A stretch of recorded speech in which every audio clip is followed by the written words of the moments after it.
Okay, so a little bit different from what you're used to turn on your microphones, if you press the button, the red light means it's on.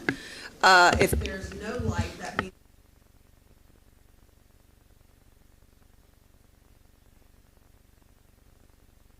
So again, the red light actually means you are on. Thank you. Thank you, Dr. Craig. Chair Cardell and Commissioner Reed are currently overseas with a group of Louisiana leaders at a degree apprenticeship program at Oxford. Of course, we know Oxford was founded more than 600 years ago, and they're convening to observe executive degree apprenticeship in critical sectors such as healthcare and manufacturing. 10 states were selected to participate, and of course, we're proud that Louisiana was one of them. The goal of this collaboration was organized by the National Governors Association and is to support governors across the country in integrating their insights from this study into new state policies, and it's intended to strengthen education attainment and regional coordination with employers.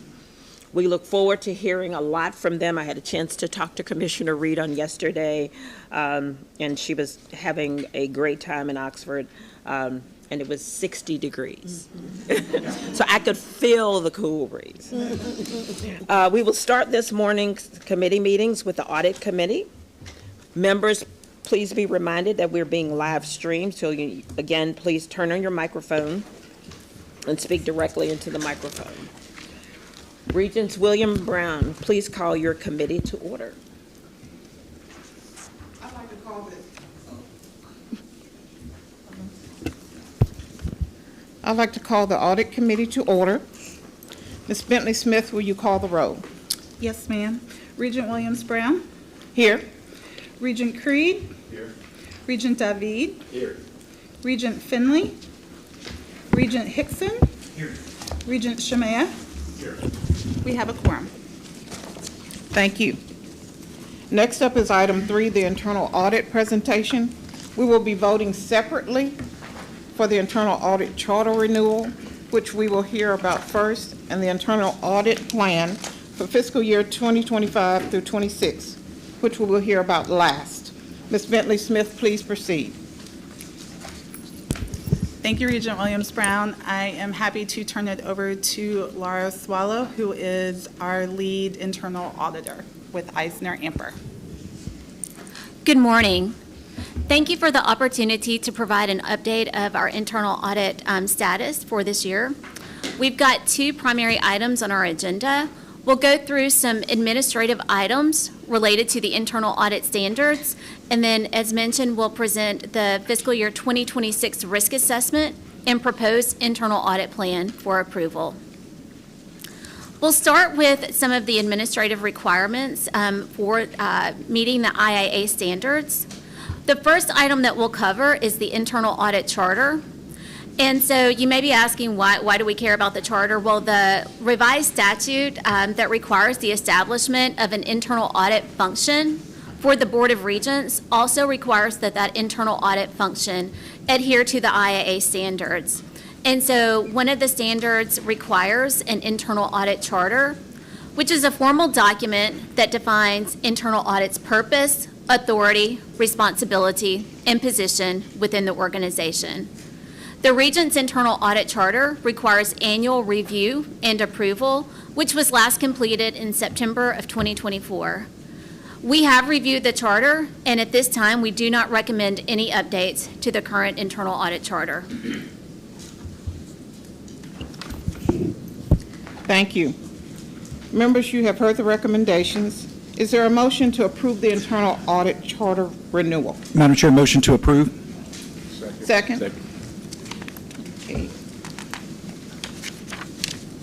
Any discussion? Any questions? All those in favor signify by saying aye. Aye. Opposed, say nay. Motion passes. Please proceed. The next item up is internal audit independence. The global internal audit standards also state that internal auditing is most effective when the internal audit function is independent and internal auditors are free from undue influence and committed to making objective assessments. To meet this requirement, our team assesses our independence annually in conjunction with the onset of each fiscal year. We have assessed our independence in serving as the outsourced internal auditor for the Board of Regents, and based on our assessment, no threats or impairments to our independence or objectivity as defined by the standards were identified. And the last administrative item that we'll cover is the Internal Audit Quality Assurance and Improvement Program. Again, this is a requirement of the standards to ensure conformance and continuous improvement of the internal audit function. A quality assurance and improvement program includes two types of assessments, which include internal assessments and external assessments. Internal assessments are ongoing monitoring of audit activities and objectives. Periodic self-assessments or internal evaluations by qualified personnel, and communication of internal assessment results to the board and senior management.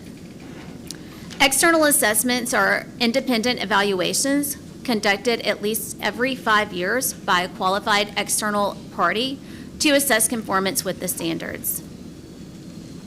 So we have completed our internal assessment. We did that in May and June of this year.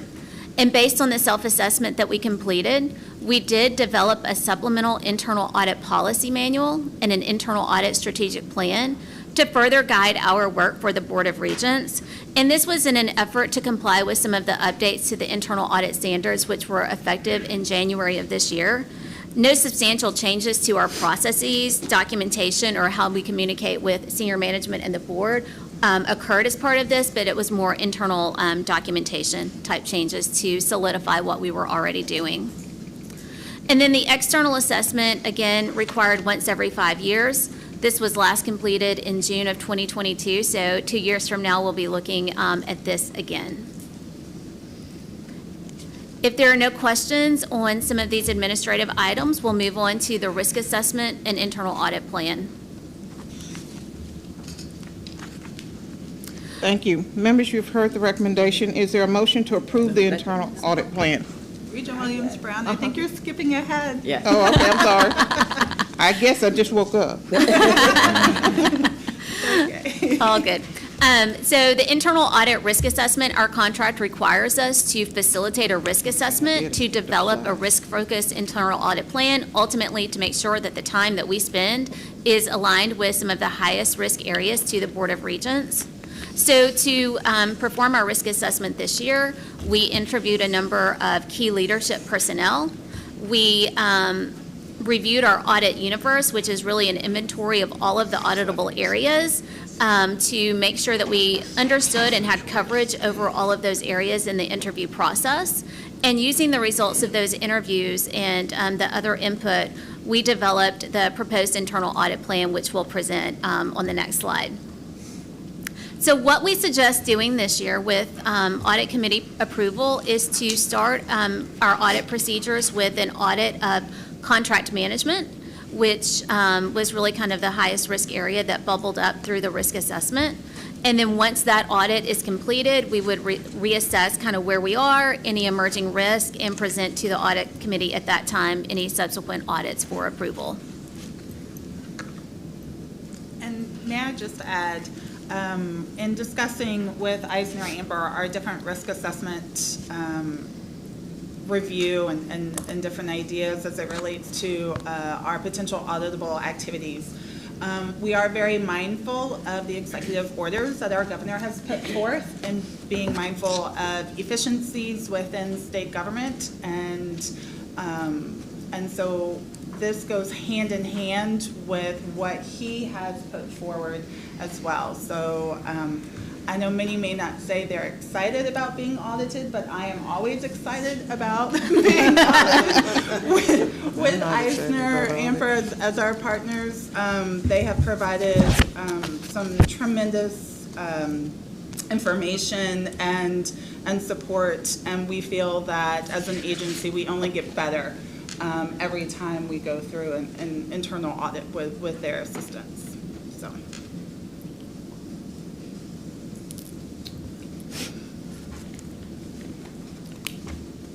Thank you.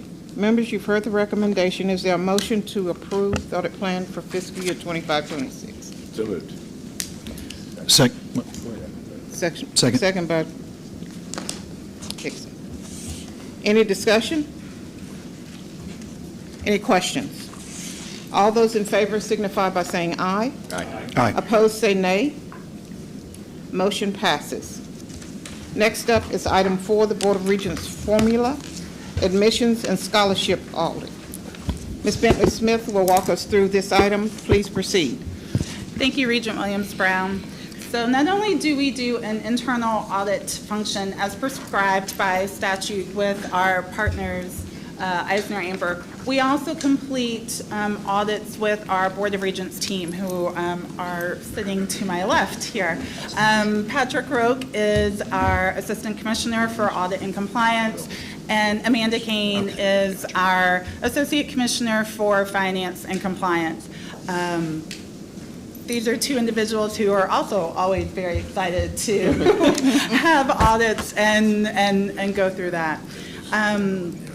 So as I stated, not only do we have the internal audit function, we also have a formula and admissions audit plan, as well as our scholarship programs are audited as well. These are annual evaluations. They're based on a risk assessment, which is similarly structured to that of Eisner-Amper. And they are also housed within statute and administrative code. I wanted to point out a couple of things as it relates to the formula and admissions audit plan. As it looks at when we're looking at the formula audit, there are a couple of metrics that our audit team has worked closely with our academic affairs team. So they're looking at adult Pell completers, student progression, and 100% online students. So while they're progressing through their formula audit, they're looking at those different metrics. And then with that, they're also looking at the formula calculation, previous auditor findings from the legislative auditor, findings from their most recent Board of Regents audit, as well as the date of the previous formula audit. All this to mean is what they're looking at is the data that we are receiving from our institutions to ensure that the allocation of the formula is correct. So that is the work that they're doing. They look at both 2- and 4-year institutions, as those are our formula institutions, and this year they'll be looking at 14 total. So that is the formula audit. The admissions audit is similar in that we work very closely, again, with our academic affairs division. It is housed, the work that they audit is housed within the policies that are put forth and approved by you as our board as it relates to admissions that Dr. Dinley's team have developed. It's a random sampling, similar to all audits. We're looking about 30 students across the database that we have internally. They conduct entrance and exit interviews with various institution personnel and determine compliance levels moving forward. So those are the formula and admissions audit plan. Anybody have any questions related to what is made up within the formula and admissions audit plan? That's okay. Again, my team is always excited about audits. Not very many people are.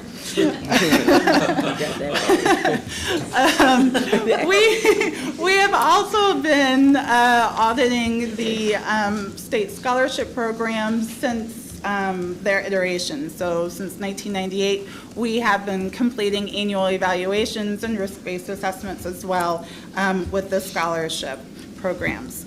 So those would include TOPS, GO grants, and now Foster as well. With that, the audit team looks at 17 post-secondary institutions. They're looking at both 4-year institutions, 2-year institutions, and proprietary schools. So it is a strong selection of all institutions that receive any type of state scholarship funding. With that being noted, they're looking at the award funding volume. So, those who have larger TOPS or Go Grant or foster scholarships are often considered, of higher risk. They also look at, when did they do the last audit on these institutions, as well as what that prior audit finding was. In addition to looking at the 2- and 4-year and proprietary schools, they also look at high schools and the information that the high schools are providing. So they look at both public and private or non-public high schools. They're looking at the number of graduates, the number of TOPS eligible graduates, and again, the time since the last review was done on those high schools. So our audit team, they go across the state.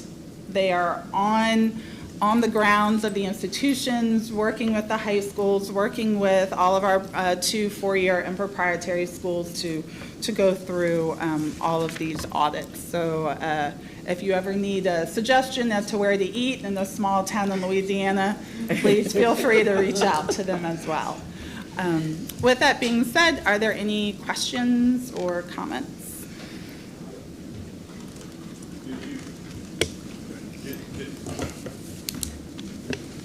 Do you audit admissions? Yeah, go for it. Yes, sir. We do. As a matter of fact, that was covered under the Board of Regents side, in which we'll be looking at admissions. So, and to be honest with you, this is something that what we recognized was not done since prior to COVID. So we are actually reintroducing those components to ensure that the admission standards are followed as approved by the Board of Regents. Elizabeth, can you explain what is meant by, well, it says the targeted compliance rate for these reviews is 90%. What happens with the 10% that are not I knew compliant? someone was going to ask that question, Regent Creed. Patrick, would you like to answer? Yes. So the 10% is the 90% actually came from the strategic plan as the target of compliance. If someone is below that, then we actually work with them in terms of ensuring that they receive adequate best practices that we recommend to them. And if there's any type of additional training, of course, we work across the board with all the partners to ensure that they reach their compliance. But as long as it's within 90 or above, they're within that threshold. To be honest with you, internally, what we strive for is 95 because we want to set it even higher. But based on the strategic plan that was approved, 90 was the acceptable rate.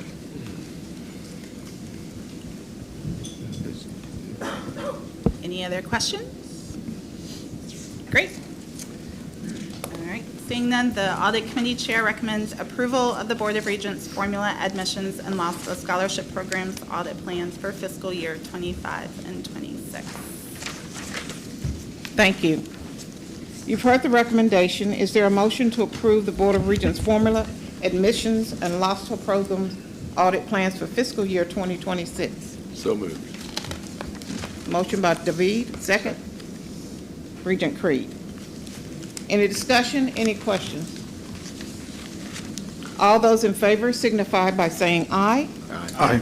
Opposed, say nay. Motion passes. Is there any other business to come before the committee? No, ma'am. Hearing none, is there a motion to adjourn? So moved. Regent David, second. Second, Regent Shamir. Any discussions, any questions? All those in favor signify by saying aye. Aye. Opposed, say nay. Motion passes. We are adjourned. Thank you, Regent Williams-Brown. Next, we'll have the Facilities and Property Committee. Regent Temple, please call the committee to order. Thank you. Y'all are doing a great job, by the way. We started a minute early. I was on it. Just for you. All right, I'd like to call the Facilities and Property Committee to order. Mr. Herring, Will you call the roll, sir? Yes, sir. Chair May, Vice Chair Temple, Here. Regent Aubrey, Here. Regent Glazer, Here. Regent Meir, Present. Regent Reeves, Regent Sterling, Here. LCTC representative, LSU representative, UL system representative, Southern system representative. We have a quorum. Great, thank you. So we're going to start off at item number 3, the consent agenda on small capital projects. Please proceed, sir. Yes, sir. These are the standard projects that institutions may pursue essentially on their own that are reported back to the board each month. There's been 15 since we last met that have been approved across various institutions around the state, and we recommend approval of the consent agenda if there are no questions. So, I mean, just one, I guess I could have asked you this before this. Is this stuff, as it says here, just kind of more improvement type stuff? Is it kind of picking up on, buildings being messed up? I mean, like, is it a combination of that? It's a combination. So the threshold is $1 million. Anything under $1 million they can pursue. So it could be a minor renovation, it could be fire damage, reconstruction, replacement of mechanical systems. So anything that falls within that $1 million threshold, they're able to pursue. Perfect. Okay. That sounds great. Senior staff, that's you. We recommend approval of the consent agenda, including the small capital projects report as presented. I'll second it. Great. All right. Any discussion, any questions? All those in favor signify by saying aye. Aye. Opposed, nay. All right, motion passes. Next up is an update on Phase 4 of the Public-Private Partnership project for new student on-campus housing at LSU A&M main campus. So, Mr. Herring, please proceed. Yes, sir. So this project is kind of a continuation of the multi-phase revitalization of on-campus housing that LSU started back with the Nicholson Gateway. It was followed up with some subsequent replacement housing and then the Greenhouse District project. This is the fourth phase of that effort to construct 2 new residential facilities on the South Quad site. This is in proximity to the College of Engineering and Orso College of Business, if you're familiar with that area. The idea is to provide all first-year student housing, which LSU maintains a requirement for first-year students to live on campus. This will allow the institution to maintain that requirement going forward, as well as allow for growth in enrollment, which they have been experiencing over the last several years. Specifically, there'll be 1,266 new on-campus beds dedicated again to first-year students. The total development cost is not to exceed $188 million, with $167 million of that or so identified as potential housing portion of the project. There's a second component of the project that involves construction of a mobility hub on the Park and Go lot. The Park and Go effort began a few years ago to alleviate parking issues around the campus core. As a result of this project, excuse me, I'm on the wrong side. As a result of this project and the upcoming new library and some of the other construction efforts that are going on around campus, they're losing a couple thousand parking spots because of these efforts. So they've created the Park and Go across from the veterinary school adjacent to the softball stadium. This project will also construct a mobility hub, which will be a 5,000 square foot conditioned space for students to wait while they wait transit to the campus core. There's also some site work that's included with this. I know the write-up said estimated cost of $10 million, but it's since been told to me that they're estimating the cost to be more around the $7 million price tag for that portion of the project. The $5 million part? I mean, the 5,000 square foot part? The facility plus the site work associated with it in that area to improve the parking and signage and some other items related to the Park and Go effort. Where exactly is the residential facility going to be? So community engineering I think it's going Touchdown Village in that specifically. Touchdown Village. So those, the tailgaters will be relocated as well come football season. But the debt service obviously will be satisfied from lease payments for the housing and parking and transportation. We'll pay that portion associated with the mobility hub on parking fees for that component of the project. The last item I'd like to point out, the maintenance reserve fund, they're requesting to fund that at $385 per bed annually on the housing component. This is consistent with what has been done for the 3 previous phases, and the request is for a maintenance reserve amount of 40 cents per conditioned square foot of the mobility hub. So it's a large project, but it's designed to let LSU continue to maintain their first-year residency requirement, as well as capture capacity for growth in the future, as well as making their mobility to and from the campus core more student-friendly and safe. I'd be happy to answer any questions on this. I also have a representative here from LSU that can answer any questions as well. I do have a question. Who's our committee head? Oh, Temple. Go ahead. We've heard a lot recently about the housing situation with the LSU freshmen. Will this project solve the issue that's going on? Yeah, that's my understanding. Correct, Patrick?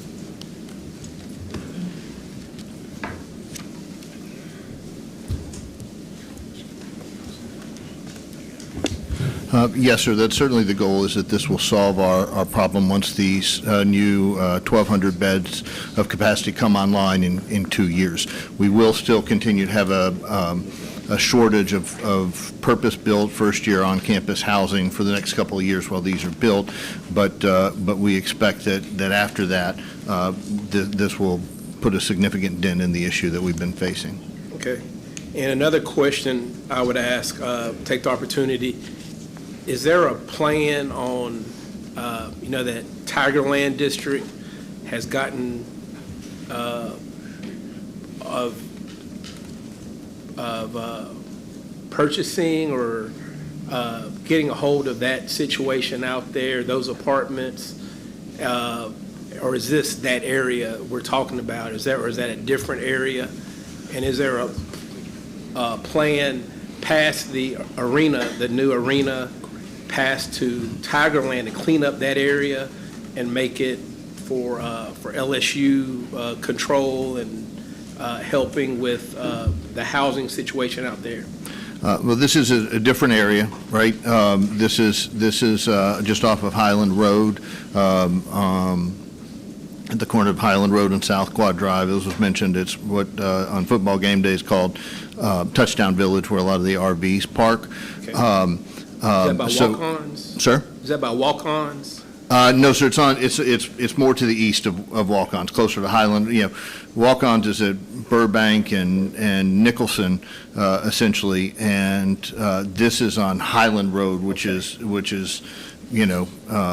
quarter of a mile to the east, half a mile to the east, something like that. So this project does not directly have anything to do with the area that you're talking about, and I can't speak to anything other than to say that certainly the university has been monitoring the situation in that area, and we're always looking at options to protect our students' interests out in that part of that's adjacent to but not part of campus. Correct. Okay. Yeah, it's just a situation, we've all observed, I'm sure, I know you guys are cognizant of, but it's a constant, deterioration of that area. And unfortunately, that's where a lot of housing, if Baton Rouge is located, where people have moved out to those cheaper apartments and it's run it down. And unfortunately, that's also the area near LSU. So I know our board member here and them are cognizant of that. And, absolutely. May I, Mr. Chairman? Yes, sir. Those are issues that concern us greatly. As you know, that Tigerland area is privately owned. It's not something LSU owns. But until we increase our residential capacity, you're right, a lot of LSU people, students, live there, and it has caused us some problems. It's taken up a lot of our time discussing those things, and I think that I've been happy with what I've been told about efforts to address those concerns. You mentioned the arena. That arena is far from certain that we even build an arena. I don't know that it has no relationship to that land for sure in Tigerland or this residential project. Thank you. We're going to ask everyone to make a little effort to project. There are no overhead speakers, and so these are capturing the live stream, but to make sure we all hear, we'll just ask everyone to make a little effort to project a little stronger, please, and louder. Yes, sir. Yes, sir. Regent? Yes, thank you. I want to ask, I know this will solve the temporary issue that we have with the current 170 students, and so within the 2 years, will it also take into account LSU's growth with the freshman population? That's certainly the intention, Regent Sarda. In the past 5 years, the full-time equivalent enrollment at LSU has increased by about 7,000 students. And it's been since 2019, I believe, that we started construction on the last housing project, which opened in 2021, if I remember correctly.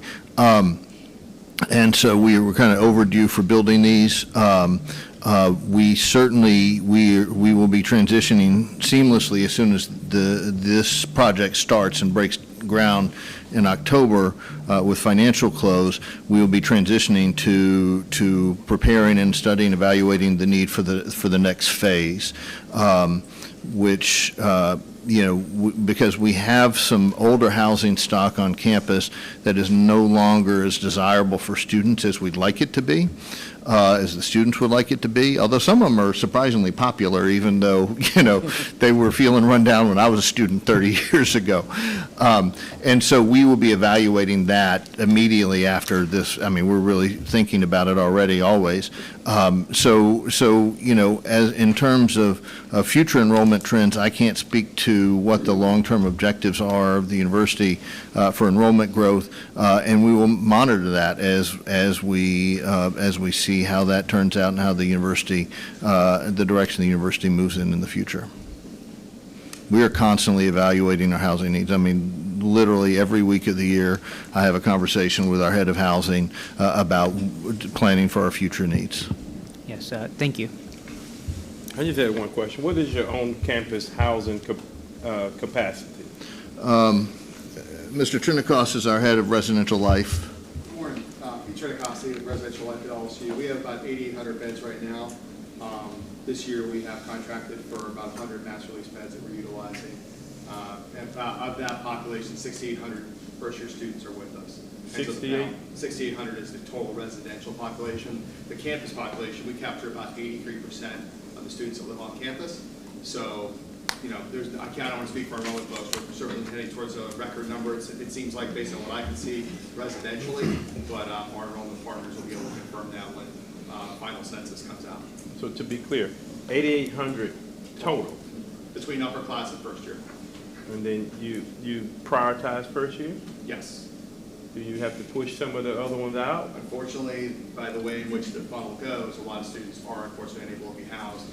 To really capture the amount of students that would need to be captured to get everybody that would want housing, we're talking about a system of about 16,000 beds, which financially and land-wise we just couldn't support. So we rely a lot on the off-campus population. Our department also has staff that work with students in terms of off-campus accommodations, helping them navigate that process so that way it's seamless to kind of get them to the off-campus. Is the 8,800 number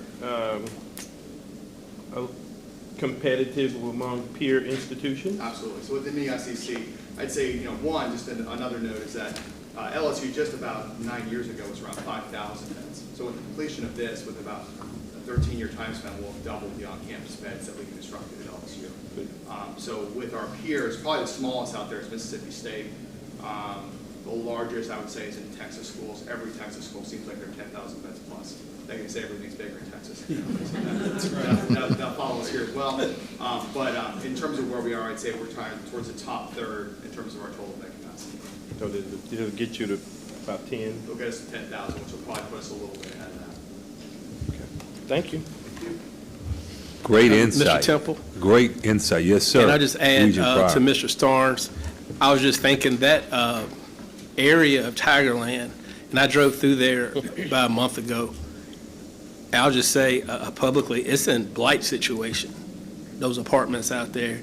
So I would, and I know you guys know that, is that there are ways potentially in the laws within blight standards and things that I think need to be aggressively looked at LSU, because it's so close. Y'all have such a need for on-campus campus housing, on-campus housing, and the solution, part of the solution is there. It's just so run down, and those landowners have allowed it to be run down and got the vape shops, and it's just terrible. And, I think it's time to aggressively, eminent domain or something, put some pressure on that landowner to fix it up or sell it to us, or, it looks bad and looks worse every year you go by there. All right. Thank you. I'm not on Go the ahead. committee, but It's can I ask okay. a question? We knew everybody was going to want to get in on this one, so go on. Well, could you explain what the MRA, the Maintenance Reserve Account fee is or contribution, and who pays it? And Yes, sir. I see that there's a minimum amount of $385. Right. It seems like there'd be a maximum amount rather than a minimum. Yeah, so what we did when we did Nicholson Gateway was we created two reserve accounts. One was the actual traditional MRA, which covers, needing to replace the roof in 30 years, the elevator work that's got to be done periodically, periodic replacement of the rugs when they wear out, and so forth. Then there's a second reserve account, which is which we honestly can't afford to fund right at the beginning of the project, but which we accelerate contributions to later in the project that will cover things that aren't normally covered in a facility's MRA, like replacing the ovens or something like that in the apartment style rooms. We had our partners at Rise, our developer, run a detailed analysis on what those costs are going to be, accelerated for inflation. In 15 years, this is the regular maintenance schedule, which you do the elevators and the roof and so forth. And the 385 was sufficient when you plot it out over the years to do that. The 385 just comes from the rent. That's part of the rent that the students pay, and it's not used for operations. It's set aside in an escrow account that can't be that you can't do anything with except as allowed by the MRA terms.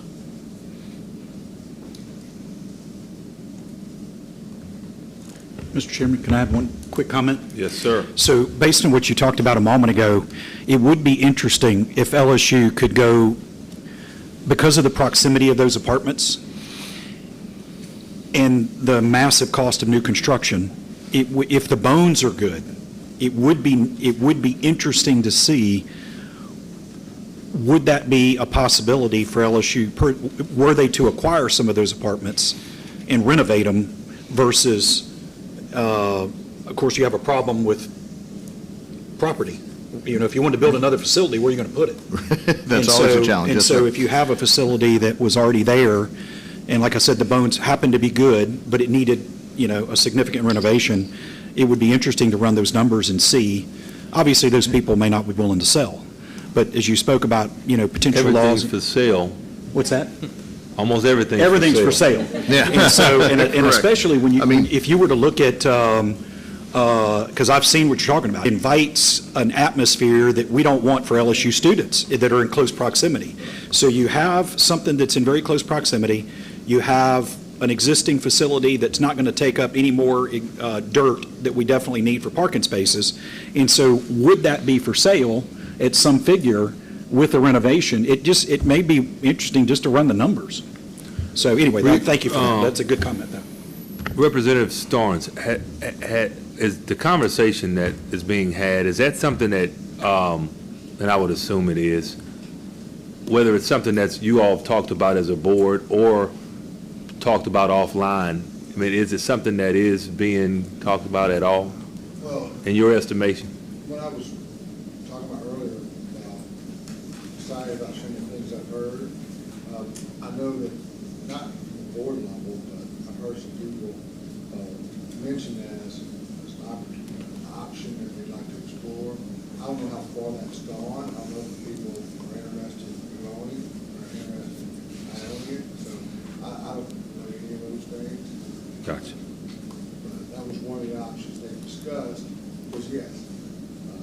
For a long, long time, LSU students have lived there, and sometimes things happen we're not really happy about, and sometimes tragic things happen there. And all these different ways we protect our students, so yes. Okay.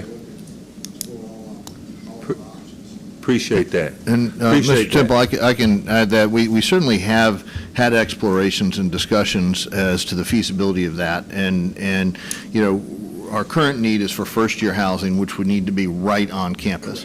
And this is adjacent to kind of the periphery of campus, this other area we're talking about. So right now, our need is the first-year housing. As we explore, once we take care of that first-year housing need, and as we explore the need for additional and the demand for additional on-campus housing that's owned by LSU, then we would certainly be looking at that. We certainly also always keep open whether we might partner with some private entity who would do that, and it'd be not an LSU project, but an associated with LSU project. A lot of that, though, depends, as Mr. Starnes suggested earlier, on what happens in that corner of the campus.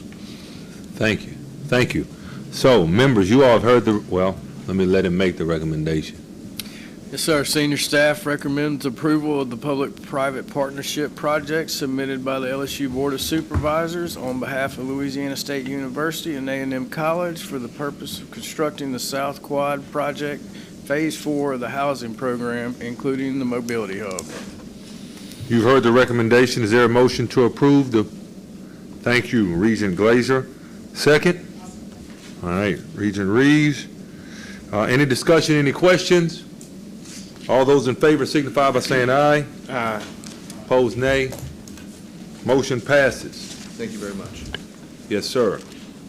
Item 5 involves an update on job order contracting, which passed during the 2025 legislative session.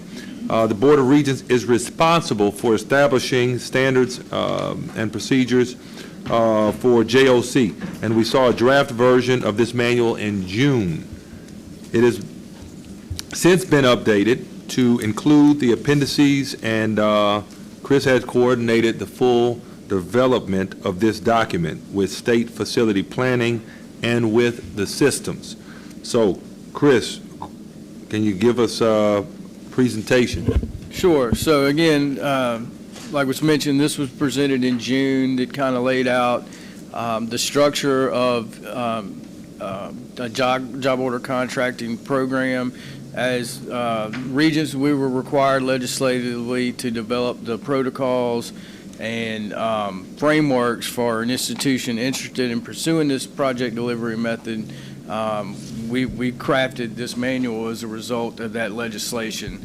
The only change really since June, we added some clarifying language to note or make clear that an institution may hire a third-party entity to manage and administer a program. In all reality, this delivery method is so new to the folks and staff here in Louisiana. Anybody that pursues this method during the first year or two will more than likely hire an outside party to come in, administer the program, train the staff, conduct contractor outreach, which will be critical as well. and kind of get the program up and running until our institutional staff feel comfortable administering the program on their own. So that, other than adding the appendices, that was the main clarification versus the version provided back in June. Great, great. So members, any questions about that update? Just, and to be clear, what are the size projects? It said What are the size? that this process could be utilized for? The policy right now limits an individual job order contract to a maximum of $5 million. An institution the size of LSU may have 3 or 4 job order contracts ongoing at one time, but the sweet spot, so say, in terms of an actual project cost is actually those that fall within the $200,000 to $1 million or less threshold, because that removes the component of going to architect selection board, and may or may not have a designer, but it's really designed if you have a simple air handler replacement or replacing mechanical systems that you don't need detailed engineering services performed. You basically have that contractor on call to go out and come replace it without going through the public bid process. This method can be used for projects over $1 million, but the ideal figure is those, within that couple $100,000 to $1 million threshold. Okay. So you all, go ahead. I just wanted to follow up, sorry, Chris, to follow up with that. Regent Aubrey, as Chris noted, we've also already started providing outreach services and opportunities for institutions to come in to learn how to develop and write these job order contracts with experts, national experts from around the country. And we'll continue to do that both, in fact, he did it, we had one last week, we had an information session, and we'll continue to do that with the Fiscal Summit in November as well, to ensure that we're providing the most opportunities for this very new process within our state to ensure that all information is available. So I just wanted to point that out. Sorry, Chris. Okay. All right, if there are no other questions. One more question. Regent Sarter. When will the manual be implemented institution-wide? I'll be sending it out this afternoon to everybody if approved today. Okay, thank you. You got it, Chris. All right, senior staff recommends approval of the Board of Regents job order contracting manual, including all appendices, and as well as authorization of staff to make any technical changes throughout the process. All right, you have heard the recommendation of staff. Is there a motion to approve the Board of Regents job order contracting manual, including all appendices, and authorize the staff to make the technical changes as needed? I'm making the motion. All right, motion by Regent Meir, second, Regent Glazier, thank you. Any discussion? Any questions? All those in favor signify by saying aye. Opposed, nay. Motion passes. Any other business? Yes, sir. I'd just like to note that it's the annual capital outlay time frame for myself, where I schedule visits to various institutions around the state to discuss capital outlay needs. We have some scheduled over the next month and a half or so I'll send out an email to all the members with the upcoming dates and locations. But the next one will actually be on the LSU campus next Wednesday, the 27th. So I'll get that out to everybody this afternoon. Yeah. And if you'd like to attend, just let me know. That'd be good. Thank you. Thank you. Appreciate that. Guys, I remember the first year that I was on the board, and I was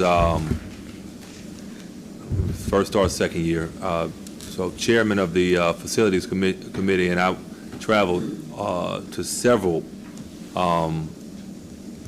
places all over the state, and it was a great experience to get the opportunity to just kind of see what was really going on, right? I mean, we sit in here and we do the best we can to make decisions about the institutions, that we have the privilege of serving and working with, and for the students. But, it's just a different experience when you get a chance to actually put your eyes on these places, and it gives you just a different perspective. So if you are available when Chris sends that out, especially if they happen to be in places that are in your vicinity, I would absolutely take him up on the opportunity to visit and check it out. So with that being said, is there a motion to adjourn? Thank you. Motion by Regent Reeves. Second. Second by Regent Aubrey. Any discussion? Any questions? All those signify by saying aye. Opposed, nay. Motion passes. We are adjourned. Thank you all. Thank you, Regent Temple. Next, we'll have the Academics Committee, and Regent Aubrey has graciously agreed to call this to order. Thank you, Madam Chair. As the committee vice chair, I would like to call the most important committee to order, the Academic and Student Affairs Committee to order, and I would ask and call on Dr. Denley, would you please give us the roll call? Very happy to. Thank you, sir. Regent Sterling. Regent Sterling. Regent Aubrey. Here. Regent Creed. Here. Regent Glazier. Here. Regent Meir. Present. Regent Shamia. Here. Regent Sarda. Here. LCTCS representative. Here. LSU representative. Southern representative. And UL system representative. Here. You have a quorum, sir. Thank you. And now that we have a quorum, I'll now call on you, Dr. Denley, to move to item number 3, the consent agenda. Thank you so much. Yes, so consent agenda this time really has sort of 3 components. First of all, routine staff approvals. Those are some CIP code changes, some degree name changes. There is one program termination, but other than that, very standard routine staff approvals. The next item is the classic learning test. Actually, as part of the action of Act 347 that we talked about this morning, as well as introducing the new excellence level of TOPS, that bill also introduces a new alternative to the ACT for students to demonstrate their eligibility for TOPS. So traditionally, to be eligible for TOPS, you had to meet that GPA threshold as well as an ACT threshold or its equivalent with the SAT.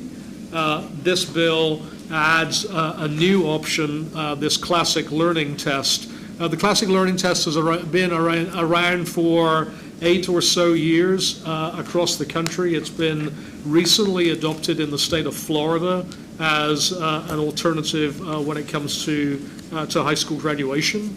But as I say, in Act 347, it does provide the opportunity for all students from public, private institutions, and also homeschool institutions to have the option of using the classic learning test to demonstrate their eligibility for TOPS. To do that, of course, we needed to create a concordance table that would allow LOSA to actually implement that ability. And so this policy that is in front of you is exactly doing that. It outlines exactly what the current concordance table equivalences are for the various different parts of TOPS. TOPS eligibility for TOPS Tech, TOPS Opportunity, TOPS Performance, TOPS Honors, TOPS Excellence, as well as those alternatives for, there are also students who, whilst they live in the state of Louisiana, are actually educated outside the state of Louisiana, and so they have a slightly different ACT threshold. But all of that is outlined in that policy, and as I say, we've communicated that policy to LOSFA to operationalize the program, just as we talked about this morning. But I wanted to make sure that you were aware of those thresholds, and certainly as we move forward, we will be analyzing on an ongoing basis the appropriateness of that concordance and making sure that if we need to make appropriate adjustments, then we will. Last element of the consent agenda is an interim report for the Governor's Military and Veteran-Friendly Campus Program. So every other year, we actually have that program where, and you may remember, institutions demonstrating their level of support for veteran-friendly programs at the gold, silver, and bronze level. Last year, you'll remember that we actually congratulated Bossier Parish Community College as being our first gold level recipient for that level of recognition. On the off years, we simply collect the data for the numbers of students who are being involved in those programs and being served on our campuses. That is part of your packet today to see that that enrollment report. Next year again, we will be assessing those institutions at those various different gold, silver, and bronze thresholds, but the name of the program will be new. And so as part of the last legislative session, the name of the program was changed from the Governor's Military and Veteran-Friendly Campus Program to the Purple Star Program. That name change was really in alignment with national work. There are many programs across the country that kind of fall generally in this category.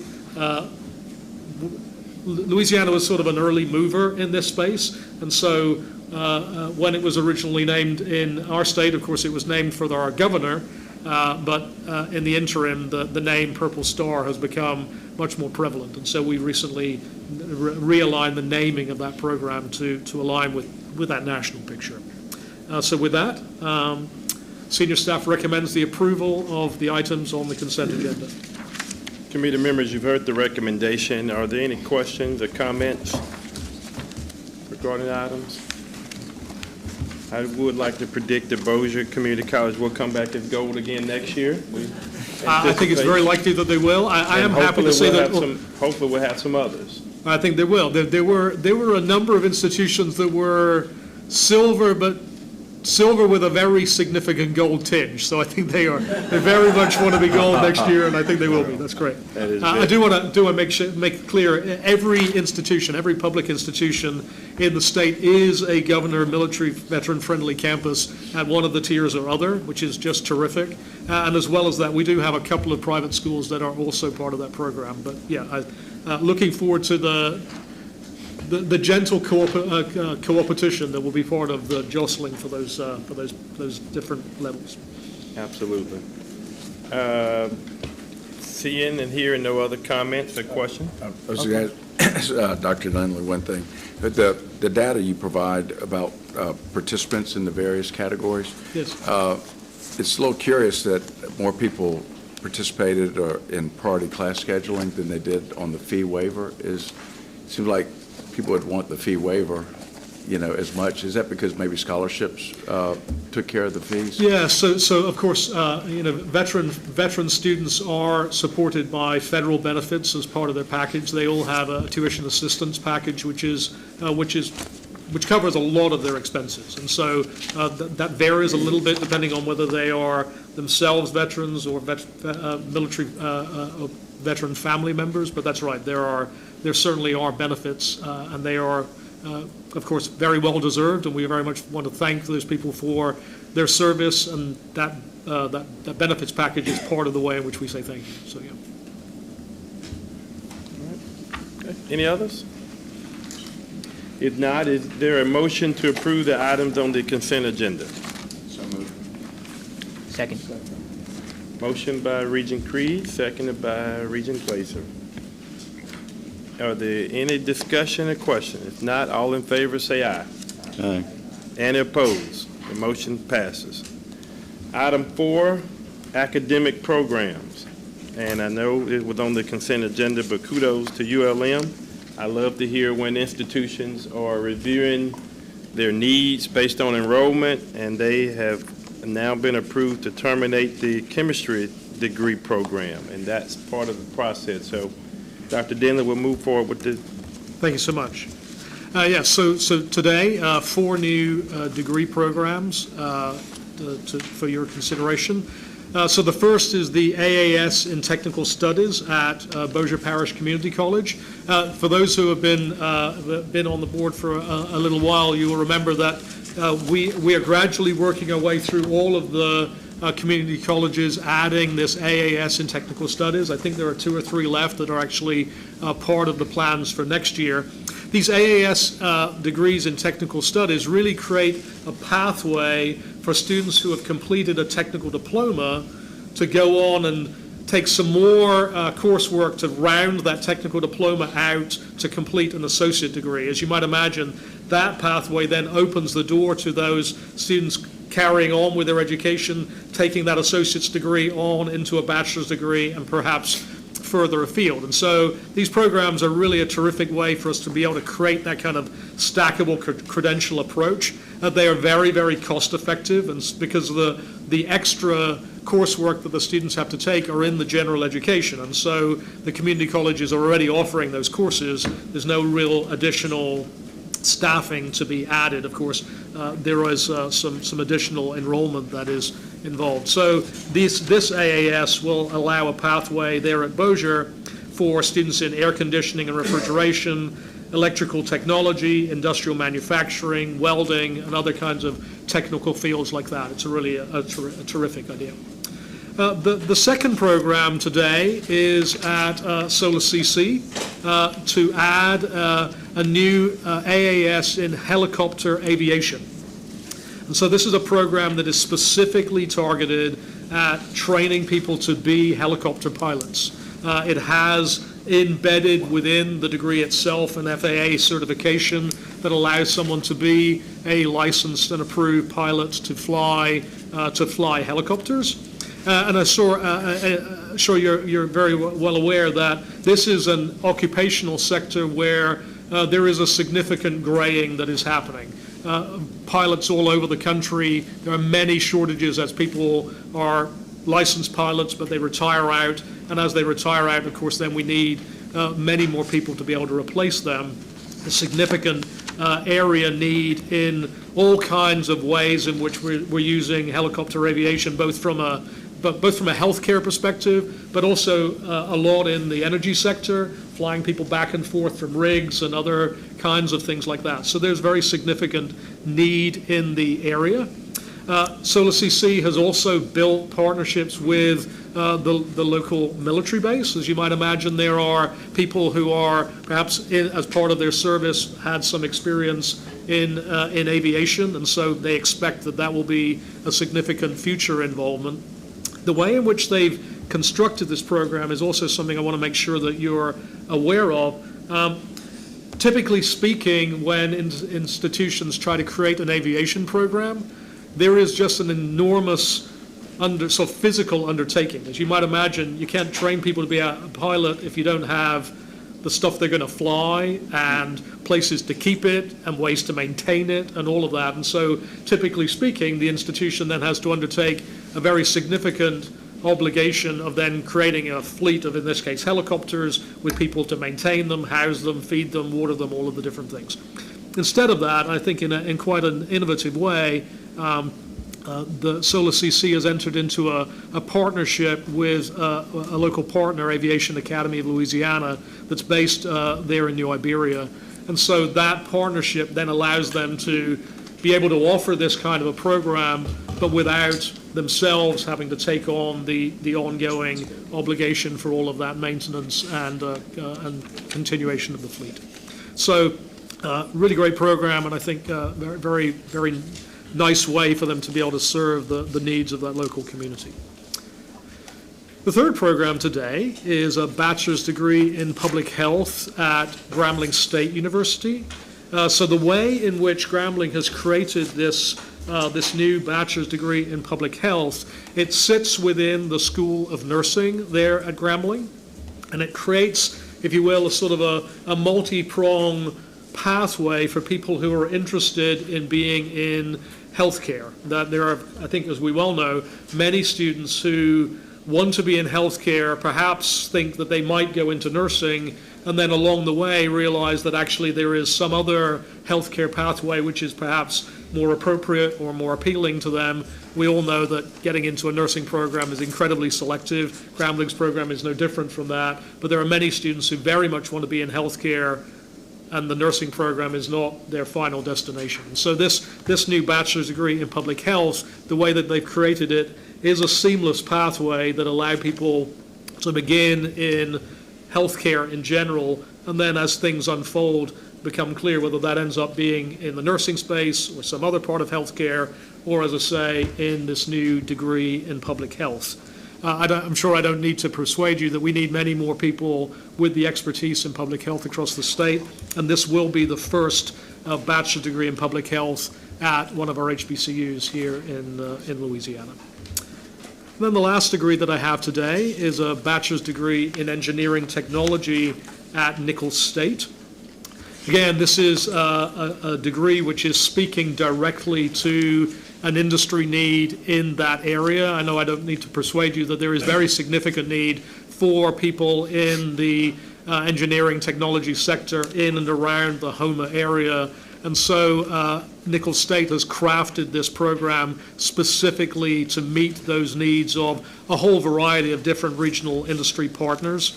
They have been able to secure a $1.8 million grant from the U.S. Economic Development Program to be able to launch this program as part of the H to the Future Consortium, which in and of itself is really looking at the next generation of energy production here in the state of Louisiana.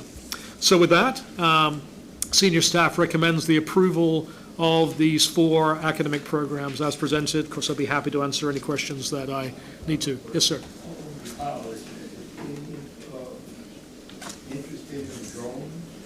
Yeah, so there are there are other programs across the state that are training people with with really all things drones. This program is not a drone program. It is a sitting in the helicopter and flying it yourself program. But there certainly are programs that we have that are training to people to be drone pilots. And actually, I believe there is right now a new action by the FAA that is going to be changing that quite considerably, changing the line of sight.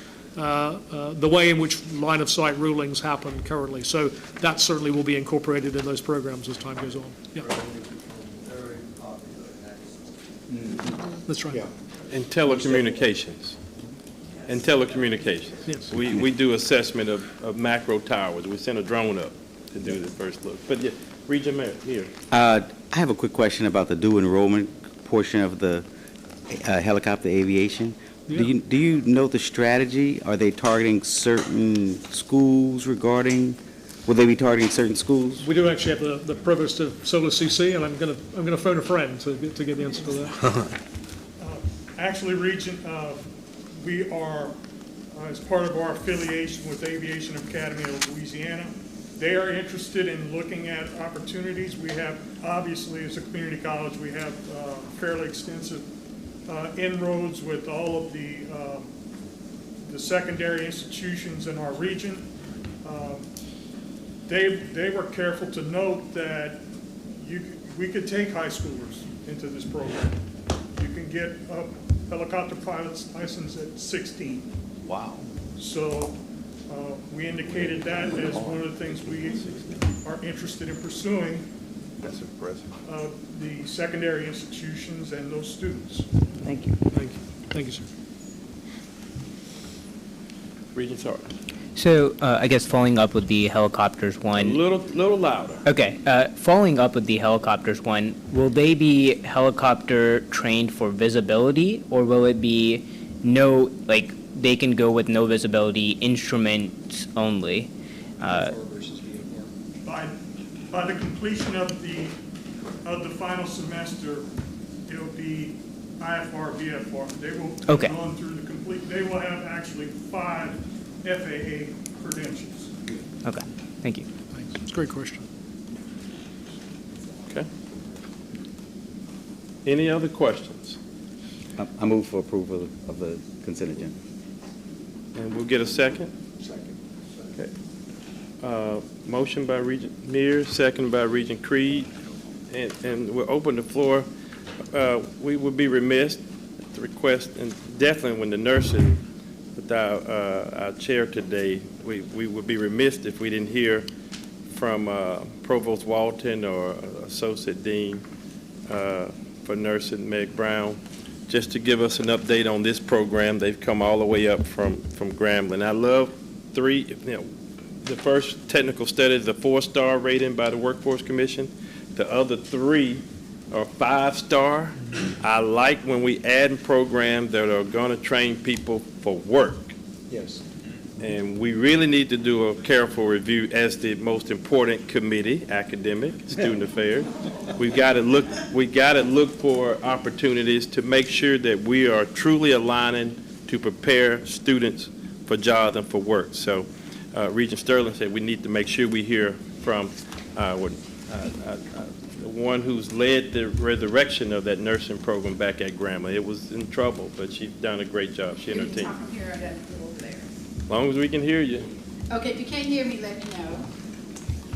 When we first started the Bachelor of Nursing program back at Grambling State University, the first enrollment was 2018. And for the first 5 years, we limited that enrollment to 40 seats. Currently, there are over 500 students at Grambling State University who have declared pre-nursing as their major. And with that limitation of that 40 seats, not everybody can get in and become a nurse. Even those who make it to that sophomore year, that in the spring, they don't all meet criteria. So they've already invested 2 years trying to be in healthcare. Now, if we don't have another pathway, then they have to choose another major. And if they choose another major, that means that they will be longer in graduating and potentially losing their financial aid or running out of financial aid. So nurses in our profession, we've always worked with patients with public health issues. So not limited to the bedside. We can provide health care anywhere. And there are some instances where you don't need that particular skill set of a registered nurse. So when we looked at how can we move those students, what would be the easiest way for them to graduate on time, and using our skill sets, then public health was the best option for them. And we did look at everybody else's BS and public health program, and we did identify that gap as well. Is how can we make our program special? And nurses always have worked, I would say, probably the last 30 years at least, with healthy people initiatives. And so our curriculum, the upper level, is built on those healthy people initiatives and those objectives. Okay. And you said, is it 40 seats? And we were limited to 40 seats for the first 5 Okay, years. good, yes. Yep. That was starting it back and going through the accreditation process, the State Board of Nursing and the National League of Nursing. And let me brag at this moment. Since we have the last 3 years, we've been at 100% pass rate.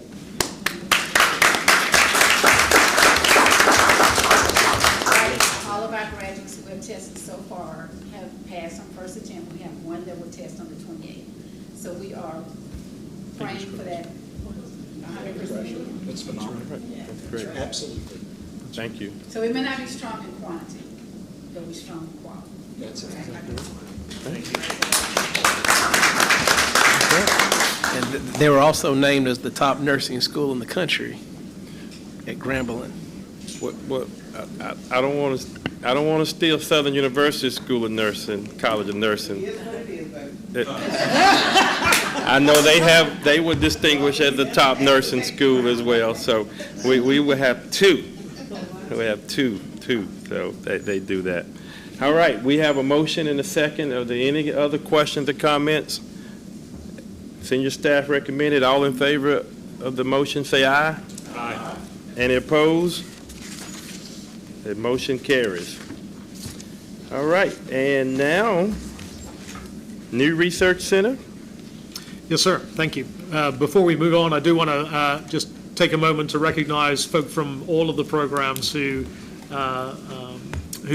were presented today. It's something that we always do whenever we're presenting the programs. There are representatives from each of those programs who are in the audience in case there is a question that I can't answer, which, as you can see, happens quite frequently. So we very much appreciate people making the trip sometimes considerable distances to be able to do that, but it's important. You need to have the answers, and you need to have them from the people who really know the answers, so we appreciate all of that. For Thank you. Bossier, who's Bossier?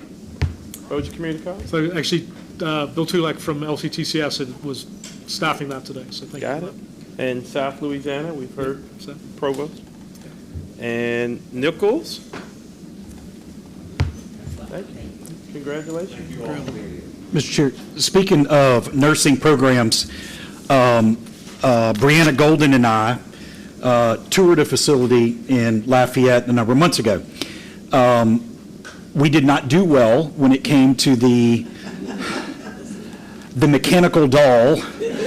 And I just want you to know that although we spoke about the positive things of nursing and all the great things that are going on, Bree and I are traumatized this morning because Dr. Reed and Misty are in Oxford right now going through a program over there, and they eloquently sent us a nice video of the animatronic doll over there, and I told them I broke out in a cold sweat. I just cannot be around that.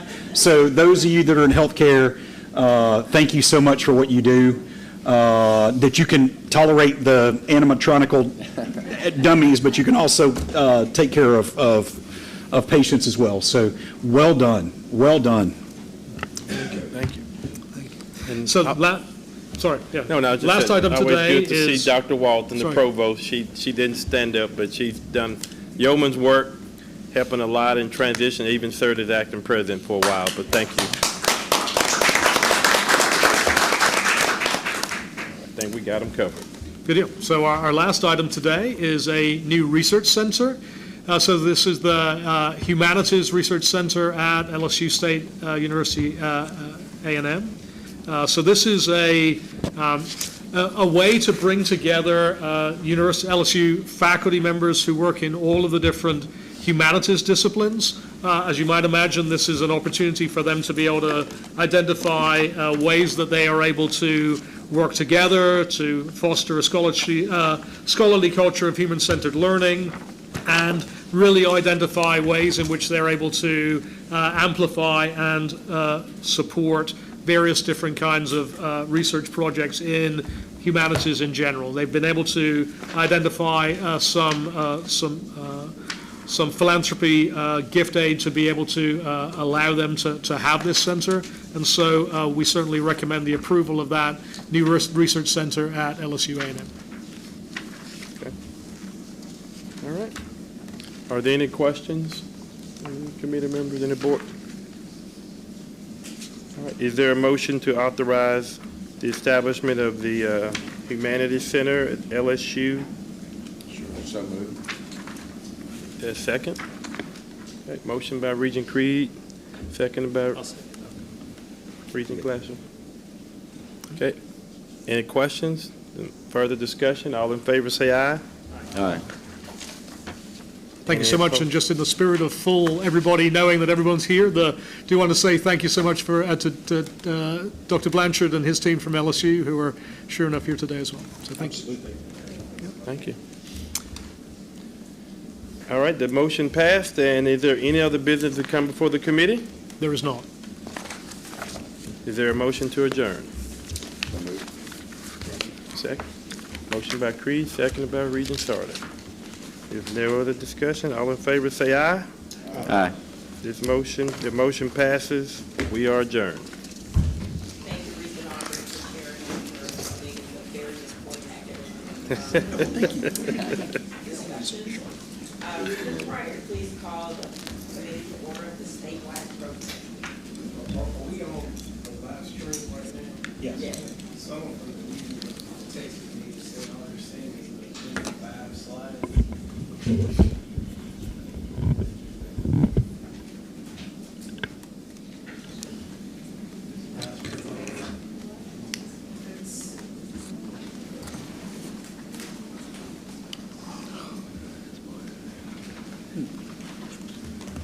Tell them check now.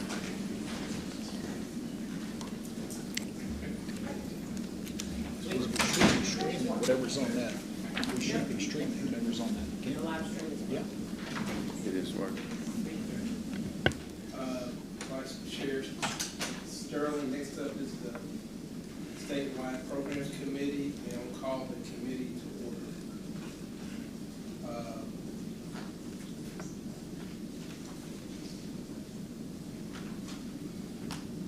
Okay. I'll call the roll. Okay. Dr. Butte, will you please call the roll? Yes, sir. Chair Pryor. Here. Vice Chair Shamia. Here. Regent May. Regent Oliver Reeves. Here. Regent Sterling. Here. Regent Sarda. You do have a quorum. Our first agenda item is item number 3, the consent agenda. Dr. Butte, the floor is yours. Good. Thank you so much.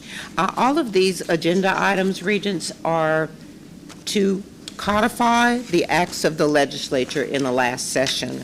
So you'll see a summary on each slide, and at the very bottom, we've given you a little cheat sheet that tells you which act it is and basically what that rule does. So the first ones, I'll go through all of them, Chair Pryor, if that's okay, and then we can have one motion to approve them all if that's acceptable. First up is the rulemaking for the Go Teach program, which makes this a first restricted dollar instead of a last dollar. That is a very good thing for students. The second is the MJ Foster rulemaking. This is Act 152. This gives more responsibility to the MJ Foster Advisory Council on eligible programs of study, and it also allows them to name eligible programs of study for TOPS Tech and TOPS Tech Early Start. The next is a mouthful, TOPS Tech Early Start rulemaking. So you'll see down here you have the MJ Foster rulemaking with respect to TOPS Tech and TOPS Tech Early Start. You have Act 347, which created the Excellence Award, as well as adds the Classic Learning Test. Then you have Act 268, which pushes back the computer science requirement to 2030-31 instead of 28-29. And then you have Act 359, which affects state-approved home study students. They no longer have to receive a higher score on the ACT test than students who are not in state-approved home study. Okay. The next agenda item would be TOPS home study exceptions. This is for students who were not able to begin a home study program by the beginning of the 11th grade. We have special circumstances for this. There could have been illness, could have been bullying, could have been mental health, could have been a student moved. The legislature allows you to grant these exceptions. Before this provision, we had to deny these students no matter how serious the case was. We have one exception this month. And next, TOPS and MJ Foster exceptions. These are continuous enrollment, the 24-hour requirement for TOPS. Of course, for MJ Foster, it's full-time, which is not a 24-hour a year because some of these are shorter-term programs. This month, we have 23 TOPS exceptions and one MJ Foster exception. We are seeing exceptions pick up. The last meeting we had over 80. And we have more rolling in. So we are busy at work with this. The LOSFA Advisory Board has examined all of these and heard all of these cases and all of this rulemaking, and they recommend approval. Okay, members, you've heard the recommendations from the LOSFA Advisory Board. Is there a motion to approve the consent agenda? I motion. Okay. Move. And is there a second? Okay, Dr. Shamia. Any other questions or discussions? All those in favor signify by saying aye. Aye. Opposed, say nay. The motion passes. Is there any other business that come before the committee? No, sir. I do have a question for the committee, and it involves first-generation scholarships. Is there anyone that can answer on if those are being considered in the DEI ban? Are they lumping, the Board of Regents has first-generation college student scholarships and some other universities may have such type of scholarships. Are those being considered, are they going to exist and survive, or is that something that is being examined? So I think Dr. Butte would be the best person to answer that question. We don't administer that. Say that again? We do not administer the first Gen scholarships. scholarships. That would be Carrie. Okay, well then, perfect. And we are currently investigating whether those scholarships will be considered proxy for the DEI categories that were identified in the Department of Ed's map. We're not sure at this point. Okay. When will you guys have a When we hear back from the Department of Education. as to their definitions? Okay. Thank you. Is there any questions or discussion based on that was just brought up? Okay. Hearing none, is there a motion to adjourn? All right, motion, so moved. Is there a second? Okay, thank you, Mr. Reeves. Any discussion? Any questions? All those in favor signify by saying aye.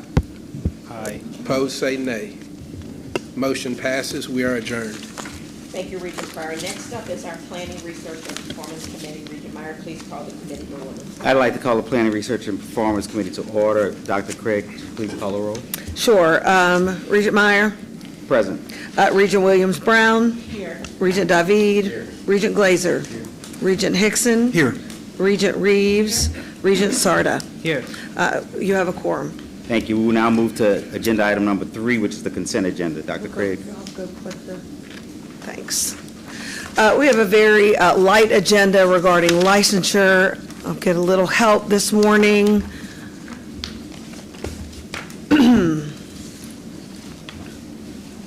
The first item on the agenda is our consent agenda from the Advisory Commission on Proprietary Schools. We have 2 initial applications you'll see here from the Accelerated Academy, one in Covington, Louisiana, and one in Geismar, Louisiana. Accelerated Academy is our dental assistant schools. These take place in a dental office, and those are the 2 initial applications that have been recommended for your approval. Next slide, please. And then we have 29 renewal applications that you will see here. All of these applications have gone through the process, have also gone through the Advisory Commission on Proprietary Schools, and have been recommended to you for approval this morning. Senior staff recommends approval of the items on the consent agenda. Thank you, Dr. Craig. Members, are there any questions? You've heard the recommendation. Are there any questions? If not, can I receive a motion to approve? Motion to approve. Second. A motion by Regent Hickson, a second by Regent David to approve the consent agenda. Any questions on readiness? All in favor say aye. Aye. Any opposition? Ayes have it. We'll move on to agenda item number 4, the Hunger Free Designation Award update. Awesome, thanks. Well, very excited to have, to talk with you and to provide an update for you about our hunger-free designation and awards update. You are used to seeing Ms. Britton up here talking about licensure, but I also have at the table today Dr. Lamadrid, as well as Ms. Vicknair, who've really done a yeoman's job with the hunger-free designation and working directly with the campuses across the state to ensure that they've met the qualifications to meet the designation, but also to ensure that they are providing robust opportunities for their students on campuses. We've connected campuses with outside entities to help provide food access for those food pantries, helped connect them with organizations to support the SNAP benefit sign up, as well as really just to bring awareness to food insecurity on every campus in the state to raise awareness. And so in 2022, Act 719 of the 2022 legislative session required that the Board of Regents set up this designation. So we had to not only set up the process to create the Hunger-Free Campus designation, but then we also had to set up this grant award or a funding award process to support these food pantries on college campuses. Next slide. We are pleased to announce that every institution in the state has met at least the minimum requirements to meet the Hunger-Free Campus designation. All of the LCTCS institutions, all systems, all institutions in the LSU system, as well as the two health science centers. Next slide. The three institutions in the Southern University system, as well as all institutions in the University of Louisiana system. But I'd also like to highlight for you, there are 4 institutions in a part of the Lakeview, our private institutions, Centenary, the Franciscan U, Loyola, and Tulane, who have signed on to collaborate with us to provide a hunger-free environment for the students on their campus as well. So we're very excited to present all of you that we have 100% participation by our institutions across the state. In addition, next slide, please. We wanted to share with you our award winners for this year, and share with you the award winners. Again, in 24, we shared with you the award recipient.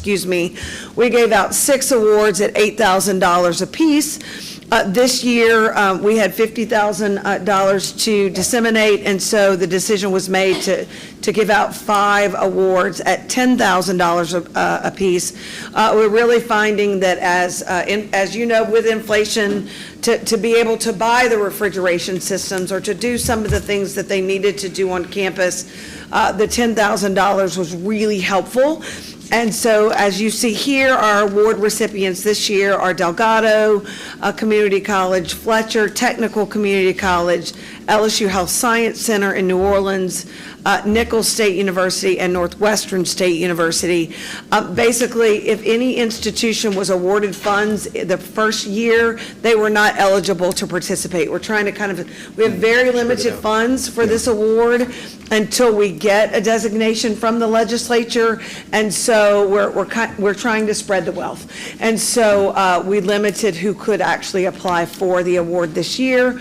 And we know that next year's award, 26, we're actually going to be able to have a $100,000 award. So we're working right now on the information to go out for that award as well. Next slide.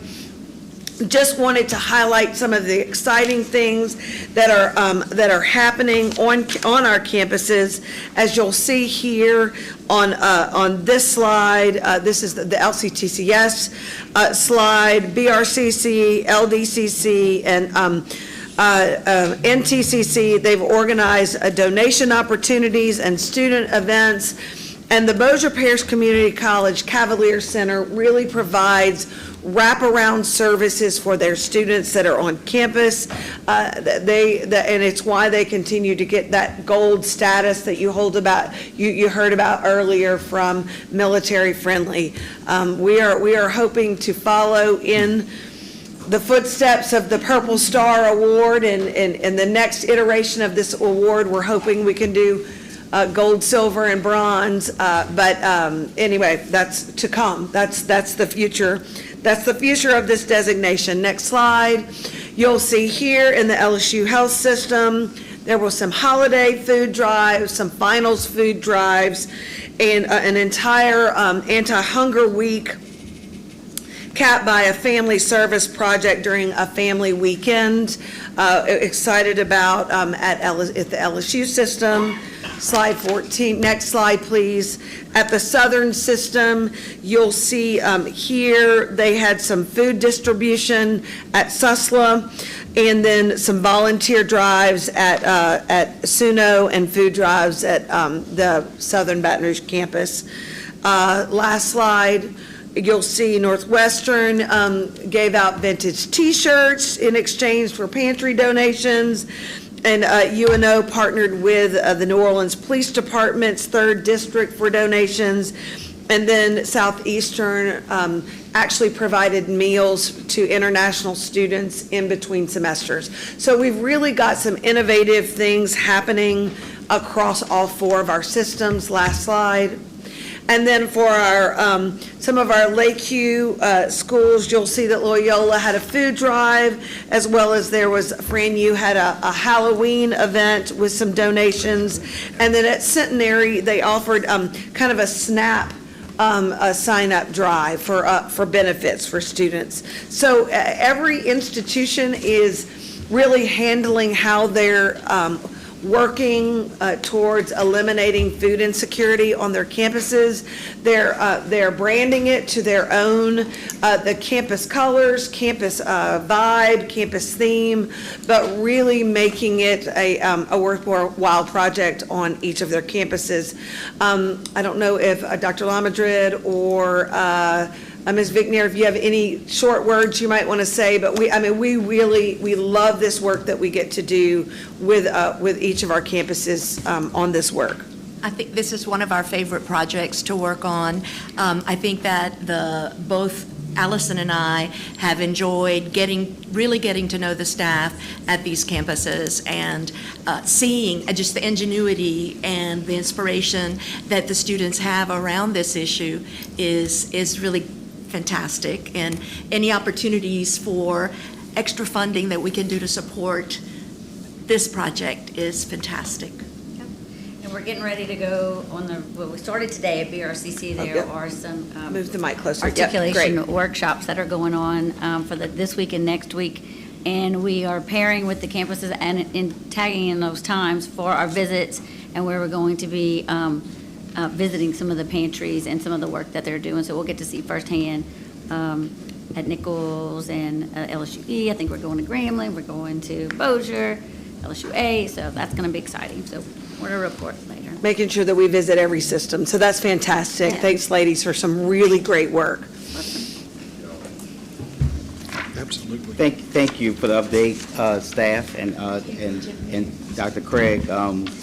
This is some of our important work, obviously. In fact, we went to SUNO, Regent Sterling and I, and Chairman Cardell. You know, they didn't have a pantry there, and I had some conversations with Dr. Johnson, who's now actually working for Dr. Denley now. But I had some conversations about putting him in touch with America's Second Harvest location in New Orleans. So I think this is some important. This is an important issue for our students. Yes. But we appreciate the update. Is there any other business to come before the Planning, Research, and Performance Committee? No, sir. Okay. Hearing none, can I get a motion to adjourn? Motion to adjourn. A motion by Regent Hickson is second by Regent David. Any questions on readiness? All in favor say aye. Aye. We're adjourned. Live stream, so you need to turn on our mics. Please speak so that you can project, because we don't have other microphones in the room. And so I'm going to ask Doreen to please call the roll. Regent Aubrey. Present. Regent Cardell. Regent Creed. Here. Regent David. Here. Regent Finley. Regent Glazer. Here. Regent Hickson. Here. Regent May. Regent Meir. Present. Regent Pryor. Here. Regent Reeves. Regent Sarda. Here. Regent Samia. Here. Regent Sterling. Here. Regent Temple. Here. Regent Williams Brown. Here. You have a quorum. Thank you, Doreen. Next up are public comments. Are there any public comments? No, ma'am. Hearing none, I'll ask for additional public comments when we get to other business. Members, you received a copy of the June 18th meeting minutes. Do I have a motion to approve? Second. Motion from Aubrey. Second. Second from Hickson. Any discussion or questions? All in favor signify by saying aye. Aye. Any opposed? Motion passes. Next, we will vote on the committee reports and recommendations in globo. In Globo. It's favorite. I love it. That's Unless good. some objects. Yes. Do we have a board member who wishes to take any agenda items separately? No. Yeah, but I'll make the motion to. Second on that. All right, thank you very much. We've heard a motion and second. All in favor? Aye. Any opposed? The motion passes. Next up is our Momentum Moment. We're joined by a representative from the National Association of Higher Education Systems, who is here to tell us about the wonderful work in AI that we've heard about in the email that we received. Dr. Denley, tell us about this item, and please introduce your guest. Will do. Thank you so much for that, and really want to welcome our colleague from NASH and from Texas to talk about this joint project. As I think we talked about it a little bit this morning, this is work that is a partnership between ourselves at the Board of Regents, all of our 28 institutions across the state, so all 4 systems are part of this project, as well as then we've been working with several other states who are part of this community of practice put together by NASH in partnership with Google. So we certainly want to say a big thank you to Google for their generosity in providing, as I said this morning, access to all of their professional microcredentials. And so we as part of this, just for your awareness, we have shared with all of the board members access to that Coursera platform. You should look in your email and find this. There are Regent Reeves and David are front of the pack and have already joined up, and I think have already switched careers. There you go. So, but please, if you can find it or you missed that, please let us know. We can send it back out and we can allow you to. When did y'all send it again? Yeah, I got it. Yeah. Yeah. It may be in your junk mail if it's certainly a possible place for it to be. But And if you, it'll come from, it comes from Coursera. you'll From see Coursera, not one of us. That's right. Yeah, but Malin Baker is the keeper of the keys and making sure everyone has the appropriate access. So if you can't get in, let us know and we'll make sure you do. We are steering you towards the AI Essentials course just because we know that's something that a lot of people find really interesting. It's about, I think, about a 3 or 4 hour time commitment to go through all of it. You can certainly delve in and do as much or as little as you want. But it's not only that. There are, a good dozen or so different credentials that range from everything from AI. There's a prompting essentials course on there, but there's also a full course in cybersecurity, in data analytics, in project management, and there's just all of those resources are completely free, both to you, but also perhaps at least as importantly to every faculty member, staff member, and student in the entire state in the public universities and colleges. So really terrific community of practice, and we really want to thank Kelvin for all of his work in us getting this off the ground, getting it spread across our campuses. So I'm going to hand over to him so he can talk about the great work that he's been doing already in Texas and across the country, but really want to thank him for his partnership in getting this work off the ground in Louisiana, because it's been a thing to get it going. So I really appreciate that. So thanks, Kelvin. No, thank you, and I hope everyone can hear me. Thanks again. My name again is Kelvin Bentley. I work actually specifically within the Office of Academic Affairs for the University of Texas System. I live in Leander, Texas, which is about 40 minutes north of downtown Austin, where the system office is located. And so this work really represents a collaboration with Google, with the National Association of Higher Ed Systems. Our system, along with a couple of other systems in Texas, are a part of NASH. And it's just great to work with all of you to do this work. So I know we're kind of coming from lunch, so I'll try to keep us at a good clip in terms of some of the information.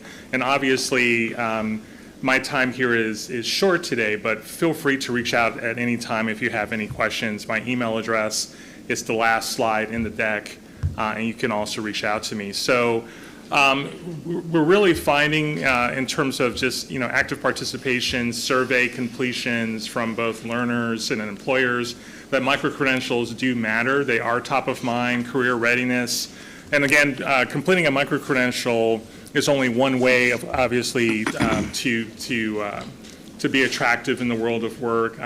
Really within our system, and I'm sure it's really true across all of higher ed, is that it's a combo platter, right? It's a degree, it's experiential learning opportunities, it's, again, microcredentials, internships, micro-internships. And so it's really, I think, a combination of strategies. And at least within our system, our previous chancellor, J.B. Milligan, who some of you might know, really started Texas Credentials for the Future. So my role within the Office of Academic Affairs is to oversee that initiative that he started a couple years ago, where we really want to give no-cost access to industry credentials to any learner. And we're not just limiting it to current students, although there is a large focus there.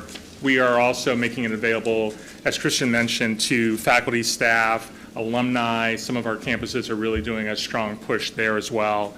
And so and again, it's a working hypothesis, right? And so another thing that we're going to be doing, a part of our community practice, is to also do some research, with Louisiana and also the other participating systems. And so obviously we can't do this work alone. In Texas, we only know what works for us, and obviously we want to be able to work with other systems so that we can raise all ships. We can really kind of share what's working, what's not working so well, so that we could improve this particular strategy toward improving career readiness. And so this slide just kind of emphasizes the major players.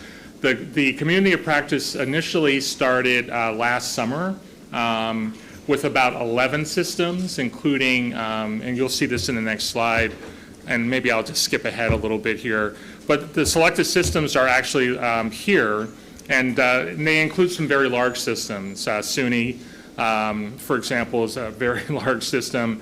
The interesting thing, though, is that Louisiana, given all the great work that you're doing, the focus now has been in terms of like expanding access to these Google career certs and the AI courses, to well over, 28, right, 28, community and technical college across the state as well as universities.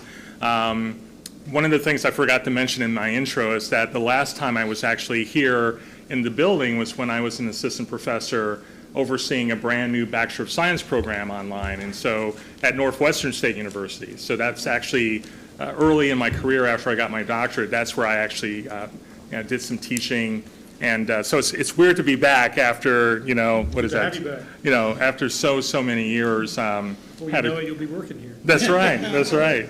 I had a chance to do that presentation with Patrice Moulton, if you know her from Northwestern State. But basically, these are the kind of the founding systems. We are also bringing in, hopefully, 5 to 6 new university systems that are also NASH members, and so there'll be more information about that as well. And our hope, again, is to, we're working with each system on the Coursera platform to collect data about enrollments and completions. The goal, and maybe I should back up now, one of the goals was really to kind of impact 10,000 learners.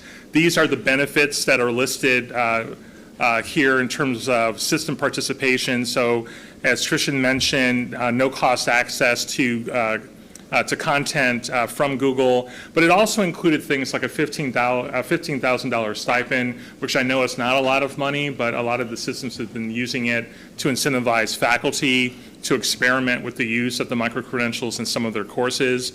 Although I think that's only one part of it. I think, again, being a part of the community of practice, we are also emphasizing co-curricular access as well, because that's really where you're going to get growth and scale, right? Not every faculty member is going to want to embed a microcredential in a course because the learning objectives, there may not actually be a strong match there.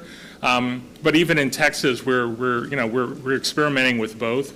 We feel that it's a full court press in terms of actually allowing students to do it co-curricularly in courses.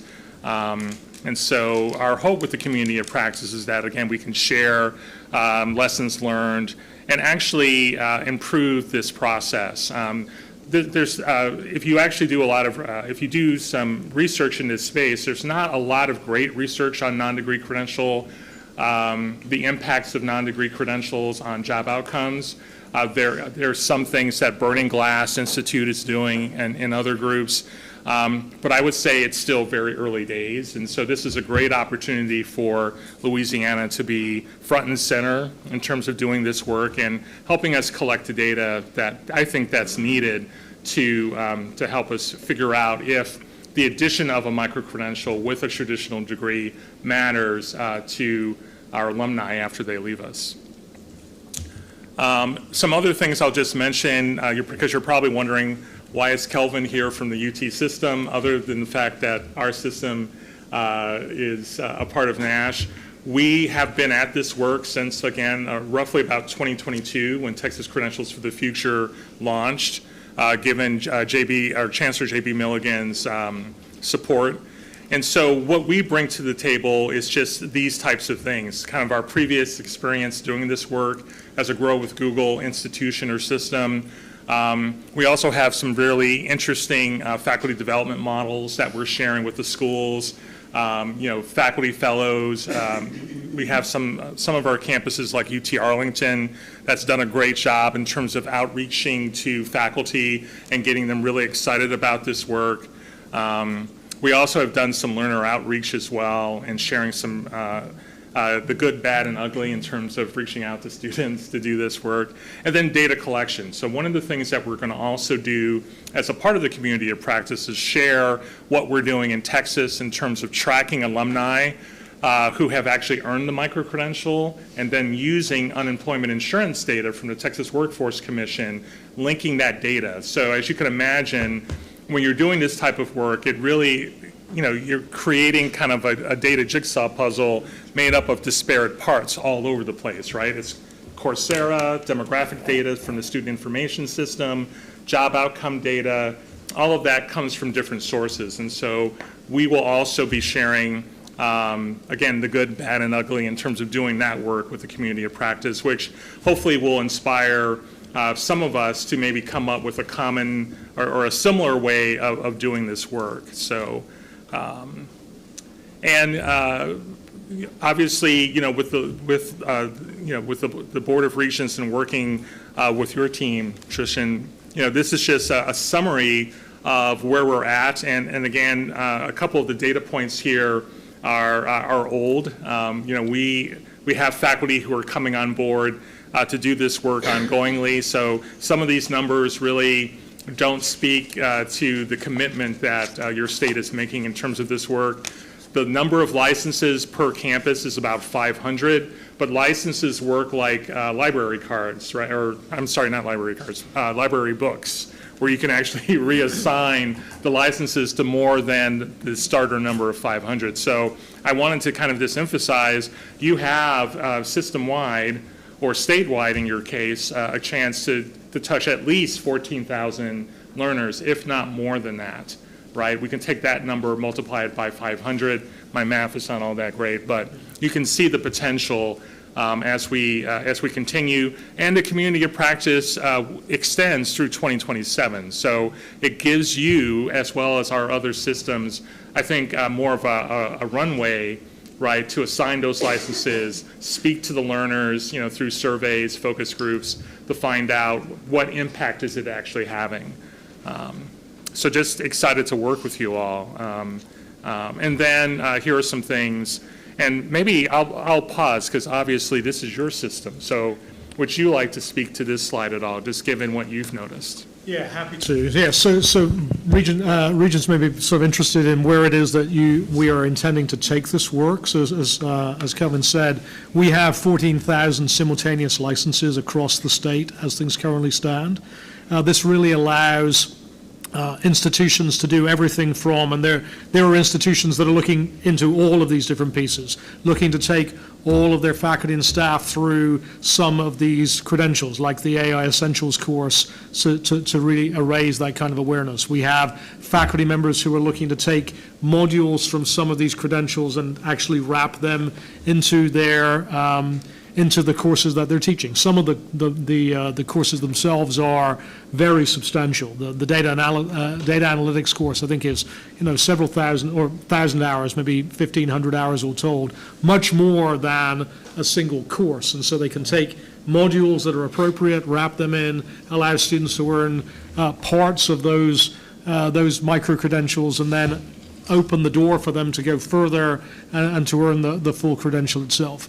We have, and we have knitted together faculty champions from across our campuses in this Meauxmentum Scholars program, and so we are continuing that program this year, and as part of this work, we will be engaging the Meauxmentum Scholars themselves in professional development about how to use this kind of micro-credential approach across all of the campuses, and then they are each leading communities of practice on their own campus, faculty learning communities of a dozen or so of their colleagues, again, to have a sort of a train-the-trainer kind of approach. So there are multiple ways in which this kind of approach can be used, and as we get into this, I'm sure there'll be others we haven't even thought of yet that people will be able to bring to the fore. And we have a methodology, I hope, as new ideas come along, for us to learn those new ideas quickly and then replicate them across the whole state. As Kelvin said, there are a number, 11 different systems that are represented. As far as we know, we are the only state in the nation where this approach is being taken statewide. Others are working with some smaller number of their campuses in their state. We're all in, just as we often are in Louisiana. And so, yeah, happy to answer any questions that you have for me or for Kelvin. Yeah. Yes, sir. So the first question I'd like to ask is, of course, going to be, when is this going to be implemented student-wide? When will students, faculty, and staff be given access to all of this? So, yeah, so the access exists, and this will be rolled out, I think, on most campuses this coming fall. As students come back, they're going to be introduced to how it is that they can enroll. It is a relatively seamless process to actually get enrolled. Once it's installed on a campus, then your campus email recognizes that your campus is a member of the Coursera platform, and so then when you make that account, it automatically recognizes that you're part of this partnership. So, yeah, it should be this fall. Okay, and let me take a minute here, Regents, and tell you how important micro-credentials can be for a student like me from the student perspective. A micro-credentials for any major, like let's say cybersecurity, for instance, it shows that you have done above and beyond just your normal degree and actually gone out there and gotten a certification or a Google badge in this instance in that field. So to anybody who's a hiring manager, to an HR person, this basically means that the student, if they show this on their resume, has gone not just to their credential and their coursework, they've gone one step further and actually gotten themselves into some industry level knowledge. So this is a really great thing. I know from cybersecurity, we always hear of CompTIA Sec Plus, CompTIA CISA Plus and whatnot, but in other fields also, like AI, like cloud with AWS Cloud Plus and whatnot, students will be able to really benefit with this. So that's just coming from the student perspective. This will be a major game changer for Louisiana workforce potential employees. Thanks for that insight. Yeah. Very much so. Tristan, where does this fit in our conversation about credentials of value and how we count them? Yeah, so it's a great point. So clearly the AI Essentials course, it's a 4-hour course. This is not a credential of value in the sense of the way in which we define it, but certainly some of the other credentials would fall into that kind of category. As Regent Sarda said, the cybersecurity one is certainly recognized across the industry, as is the data analytics one too, and so making these kinds of credentials available to people will be pretty strategic. And in the way in which we count graduates here in the state towards our attainment goal is we always recognize the highest credential that people have. So if it happened to be the case that one of our graduates has one of these micro-credentials on their transcript, and no other credential, well, then they would be recognized in our attainment goal because of it.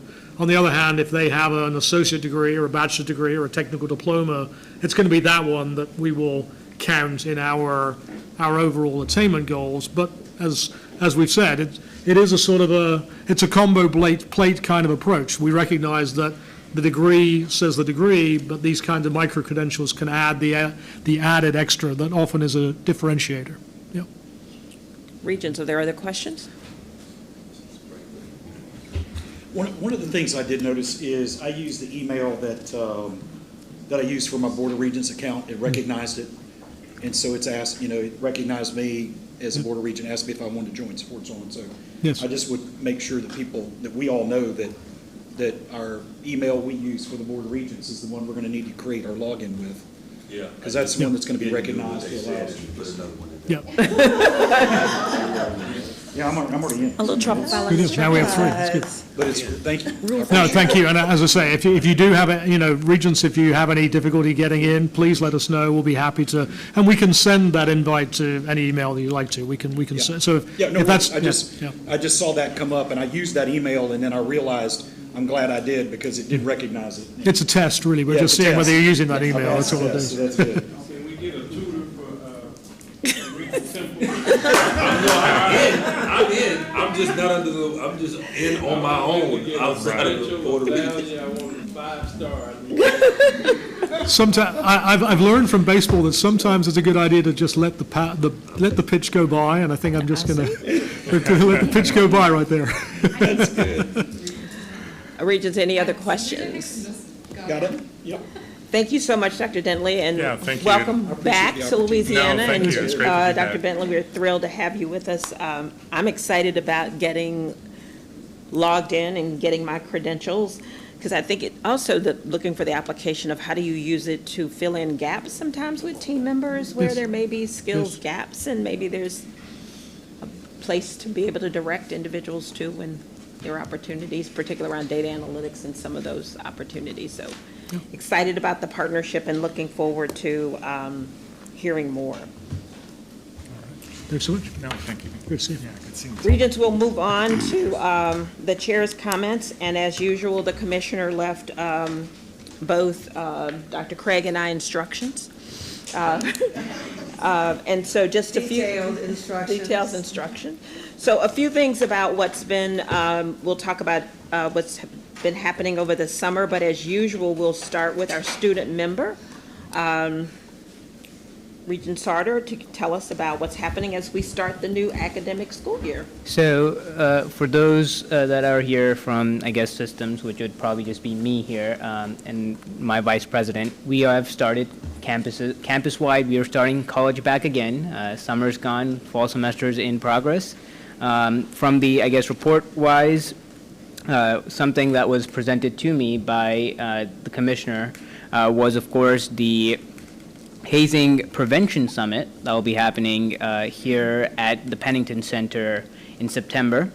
And students have been invited from all the systems to represent, and we will be having that here. And of course, we'll be attending to reinforce the fact that hazing really should be prevented on our campus.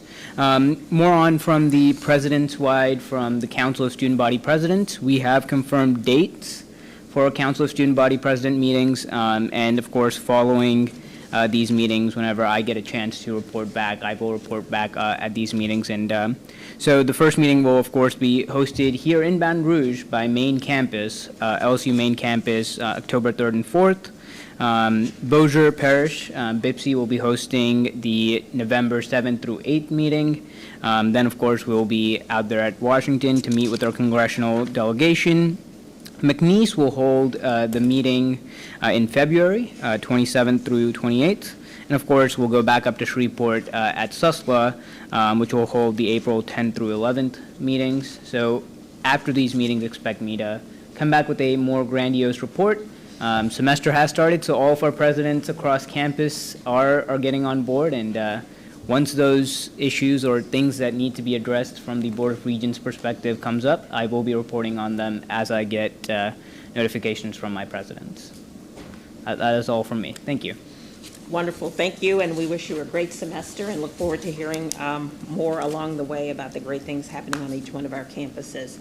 Just a few other things to note. Anyone who has not seen the Beg Knows America segments, we've had 2 so far, one highlighting a Southeastern student related to just the importance of having friends on campus. She had a chronic condition and beautiful journey, and then also the one most recently was about a student, James Robert, who was born with a disability. He was born without fingers on one of his arms, and he's now working with AI to develop wheelchairs for children with disabilities, and his mother is who nominated him. So I know Chris can send it. If you're interested, you can go out there and Google it on YouTube. They're available. If you're having a bad day and you want to listen to something that's really warm and inspiring, both of those stories were absolutely fantastic, and we are expecting future stories later this year. We also have a couple of task forces that the commissioner asked me to mention. Certainly the NIL task force, Regent Arbery and Regent Temple are members of that NIL task force. Of course, our chair Cordell attended the meeting. Was a wonderful 2-hour meeting. I don't know if either one of you gentlemen want to add any highlights or commentary to that. She wasn't there. I wasn't there because I was out of town with my athletes. With your athletes. It's a good meeting. The staff supported it. The representative from the AG's office did a great job giving us background, content information. The committee is outstanding. Everybody is represented, even at the high school level. You know, long-time winning coach John Curtis to athletic directors and practitioners from LSU to even NAIA school like LSU Shreveport. So very good. The first meeting was more organizational and looked at the laws. I mean, right after the meeting, I think that the next day or the afternoon, President Trump signed an executive order. So it's moving. It's almost like AI. We got to be in the game to know what's going on. So I'm looking forward to additional participation. And the next meeting is next week on Tuesday at the governor's office on the 4th floor. Awesome. Thank you for that. Please keep us posted. Regents also has a presence in the new Governor's Task Force on Higher Education Reform. Commissioner Reed, as well as Chair Cardell, have been named to that task force as well. And the first meeting is on Thursday, August 28th, and will focus on institutional accreditation. So we can look to hear more from that. Thank you for your ongoing engagement with those of you who are serving on special task forces. Lastly, to mention, the commissioner was involved with the recent visit that Dr. Brumley referenced earlier this morning, where U.S. Secretary of Education Linda McMahon came to visit Jefferson Terrace Academy to highlight their improvement on their scores. And so Secretary McMahon had a working lunch with the superintendent of higher ed, our commissioner at the governor's mansion, and then also visited Southeastern University to talk about dual enrollment, as well as to get the highlight on the apprenticeship program that we heard about this morning. So all good press for us nationally, as well as, of course, the trip that Chair Cardell and Commissioner Reed are attending, representing us internationally this week. So that concludes the chair. Don't laugh at me when we said Oxford. I was thinking about the other Oxford. Like, what in the hell is going on there, buddy? Not in Mississippi. They are a little further than Mississippi. Right. That's Tristan's old school. Yes. Clearly. The Oxford. Right. The Oxford, yeah. Right, exactly. This is a live picture.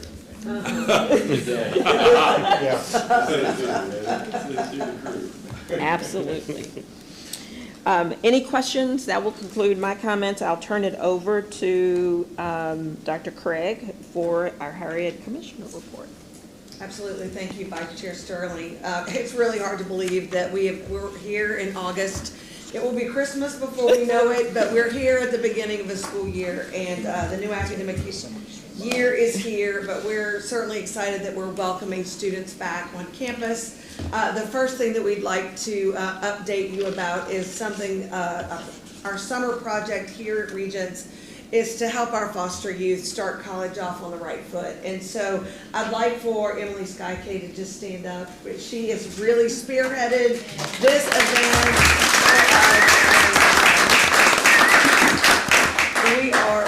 We are very grateful for the hard work that she has done to really lead the charge the last several years on this, with help from Dr. Yandel to bring the supplies. Each year, this gets larger. I think we started out with 13 several years ago. We are now at 61 foster youth that we are supporting. Those that are on campus, we support with sheets and towels and washing supplies and whatnot. And those that are off campus, they get the same supplies of the books and the notebooks and the jump drives and all of the extra things that we do to help support them. We don't know names. We just know the numbers, and Emily Skycay and Dr. Yandel, they delivered the book bags for the off-campus students and then the laundry bags with dorm essentials to the on-campus students, to the Louisiana Department of Children and Family Services team, who then are regionally located, and then they take them to their regions and deliver them to the students regionally. We have proudly sponsored this program for 6 years. It's our annual summer service project. We want to thank you to the Regents. We know that many of you personally supported this project. We know that several organizations supported this project, and we are grateful to continue to do this work each and every year. And we certainly look forward to doing it next year as well. And thank you for the generous support. In August, usually the first or second week of August, at back to school time, many of us travel to the State Higher Education Executive Officers Association Conference. This year, we were all in Minneapolis, Minnesota. It was a conference with 650 educators from across the country. The competition was fierce for presentations, but 5 of our team were selected to talk about the exciting and engaging work that we are doing in Louisiana. Louisiana really is on the forefront of the work that we are doing here in the country. And so we've got Elizabeth Bentley Smith, as well as Dr. Denley, Kim Kirkpatrick. Dr. Reed was served on 2 panels, and Dr. Smith served on a panel on mental health and wellness.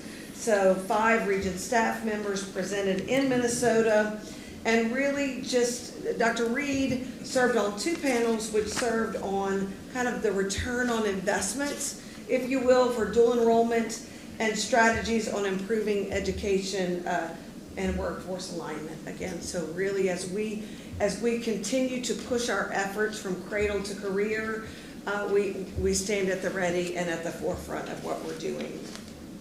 I think our last thing to highlight is the fact that who can believe it, but we are at the 20th anniversary mark of Hurricane Katrina, and Commissioner Reed has already spoken once, but is headed to speak again. This month marks the 20th anniversary of Hurricane Katrina and the devastation that it caused across our state. Earlier this month, Dr. Reed attended the Blanco Public Policy Center's Katrina Forward Summit in Lafayette, and she was joined by former Commissioner of Higher Education, Dr. Joseph Savoy from UL Lafayette, and Barry Irwin with Leaders for a Better Louisiana, for a panel discussion on how education has changed in the last 20 years. And then we're delighted to have Regent David there to attend with them. Interestingly enough, Commissioner Savoy was the Commissioner of Higher Education at the time that Commissioner Reed was the Deputy Chief of Staff for Governor Blanco. And so they worked very closely in efforts to right the ship in higher education during that time. So on August 30th of this month, Dr. Reed, will sit on an emergency preparedness panel for the City of New Orleans K-20 Summit as discussions continue regarding our lessons learned, because as you know, we're still learning lessons surrounding emergency preparedness for emergencies, because they happen all the time. And we can learn a new lesson each time that it happens. So the discussions are going to focus on lessons learned, resilience, and the work ahead to ensure that Louisiana continues to prosper. Vice Chair Sterling, this concludes Commissioner Reed's report. Thank you very much. Doreen, Tristan, Susan, is there any other business to come before us? I'd like to commend Sub University, the Tony Clayton and his board for the action we took on expelling that fraternity. And that's Tony's fraternity itself. And not putting up with any slap tap. I have a problem understanding how we keep worrying about hazing when the legislature is zero tolerance. No ifs, ands, or buts about it. If you do it, kick them off. And I commend Tony for standing up for it and so.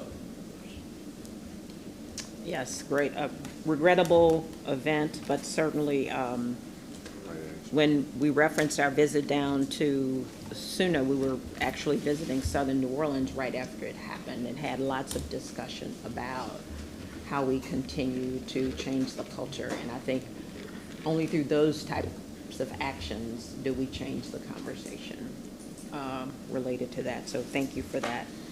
I do have one other item. Yes.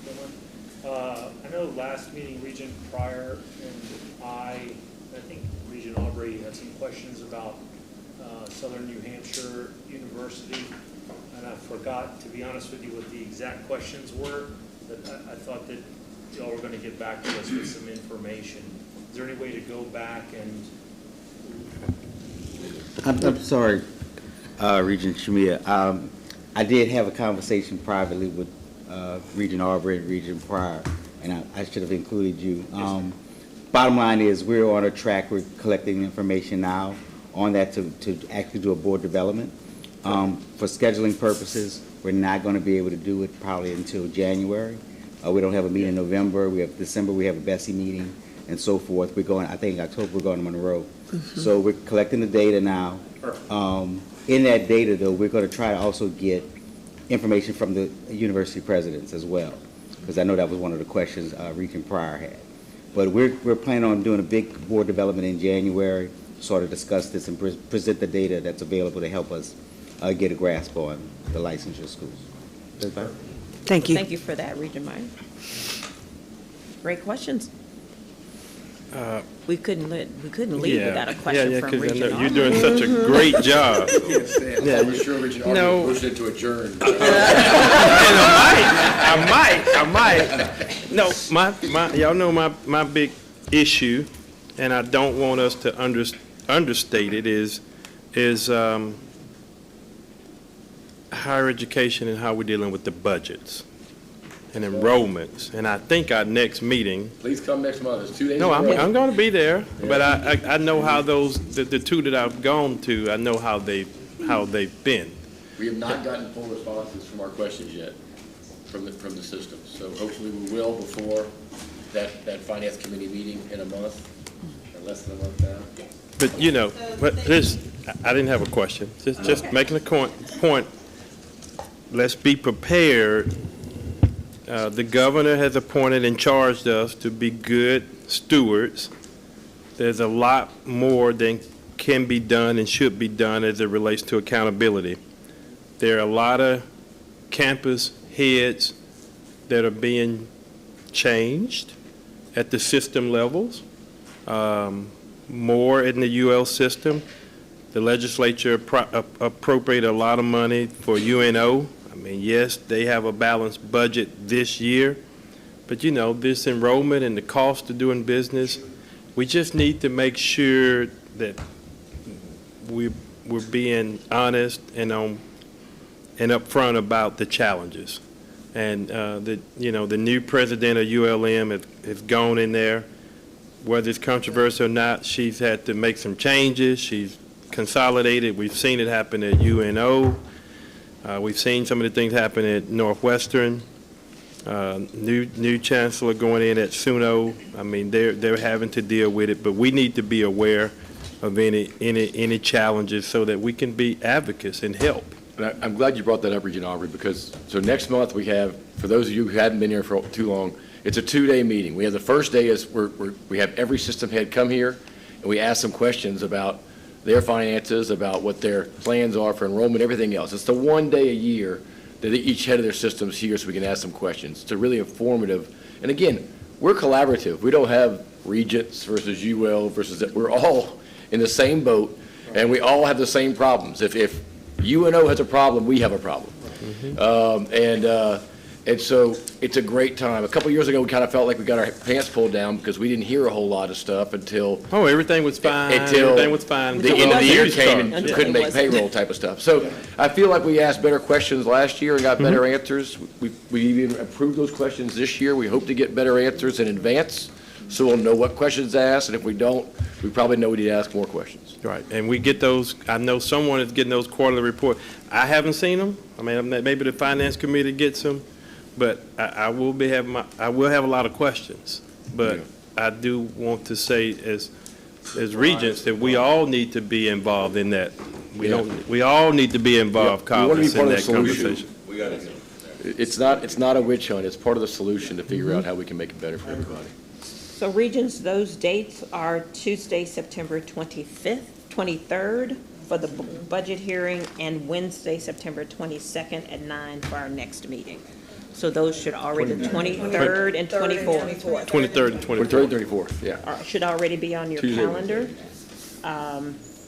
And so I do think it's important, though, that in the spirit of partnership, if we have specific questions, if we potentially could convey those to you. That's perfect. I was going to say, Regent Because we may have some similar questions that can kind of be consolidated, that would give them a chance to answer. Yes, and I'm happy to share prior to that meeting the questions that we provided to the systems, Regent Aubrey, and to speak to you. We specifically said, if there are any institutions that are in financial distress, come with a plan and be prepared to speak in detail what that plan looks like. Sure. So I'm happy to provide those to you, to all of you. Yeah. By that time, they've had their 14th class day. They know that she has some budget projections. Yes, sir. And how they should make those adjustments. Yes, sir. Madam Chair, one of those is going to be UNO? It will be under LSU. Under LSU. So it'll be under LSU, because they've done the transition? I still have specific questions about UNO and about, look, I made comments when we did this. I don't mind moving it, but this, is a business, and we have a responsibility. What's your plan to solve this problem? That's, anyway. And speaking with legislative leadership as well during session, you are echoing exactly what we heard from, Senate leadership and House leadership. I've talked to a couple of them about that. I have no doubt. And so that's exactly what the conversation entails. I have a specific retreat where I just meet with the 4 system CFOs, and we went through the questions and we in detail discussed what the expectations should be, and quite frankly, we went around and I said, this is what this regent will likely ask. This is what this regent will likely ask.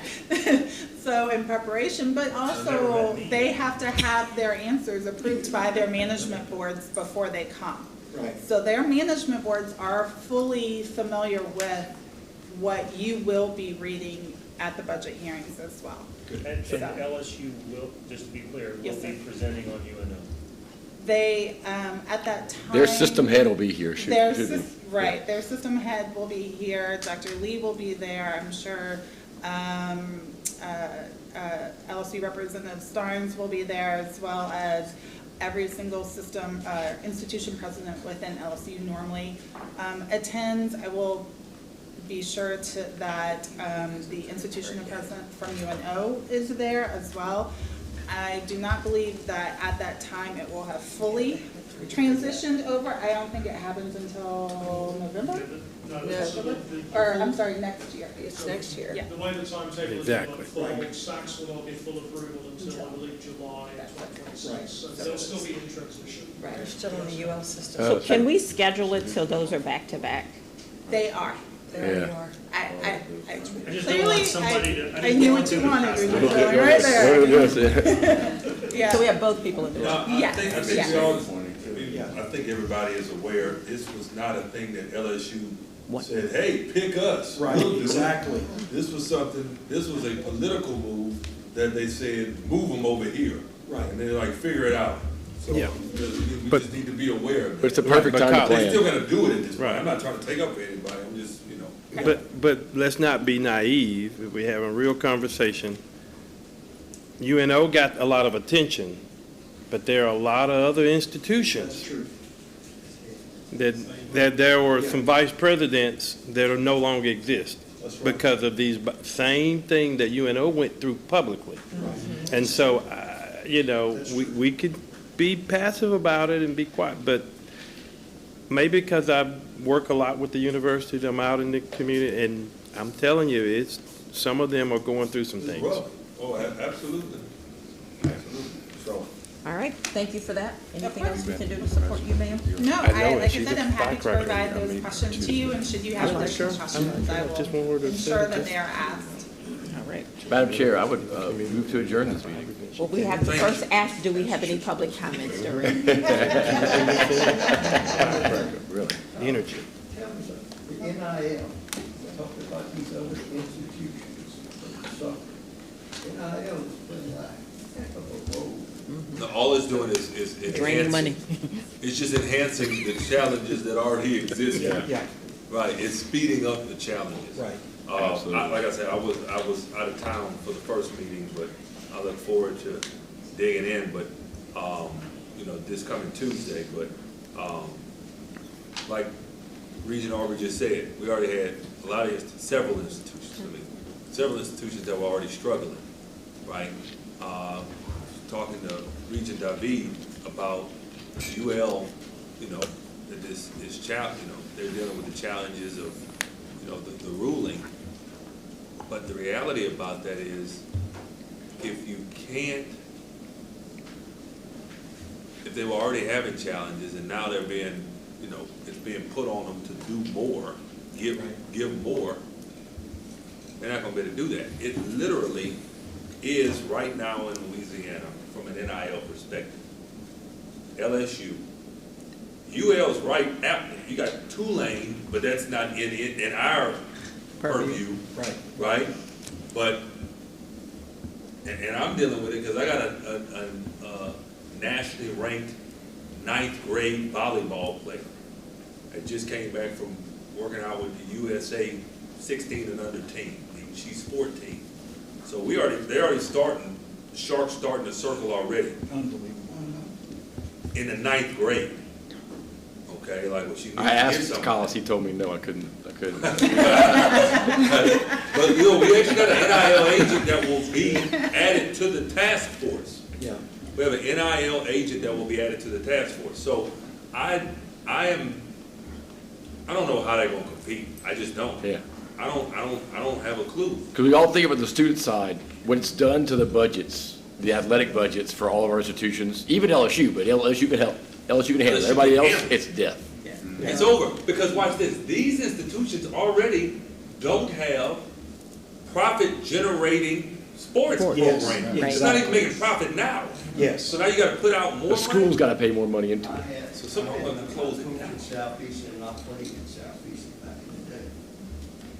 Called me and asked, "Hey, any other, do you have any ideas how we can raise some money for NIL if we're gonna compete?"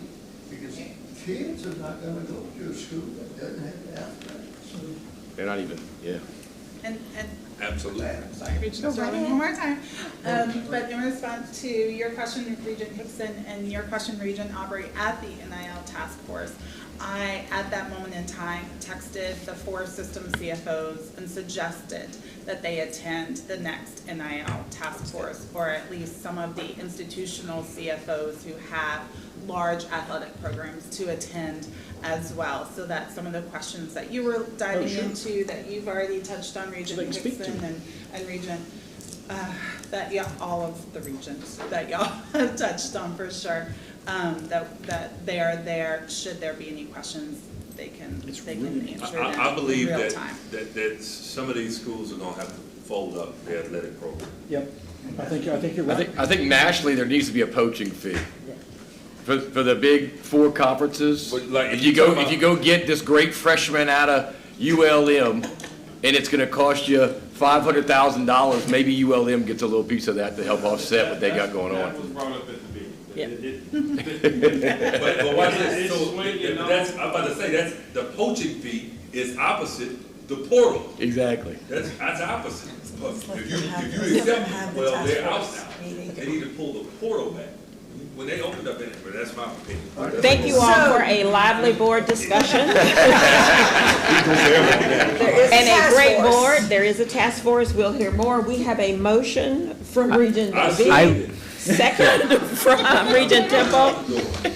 All in favor? Aye. We are adjourned. Thank you.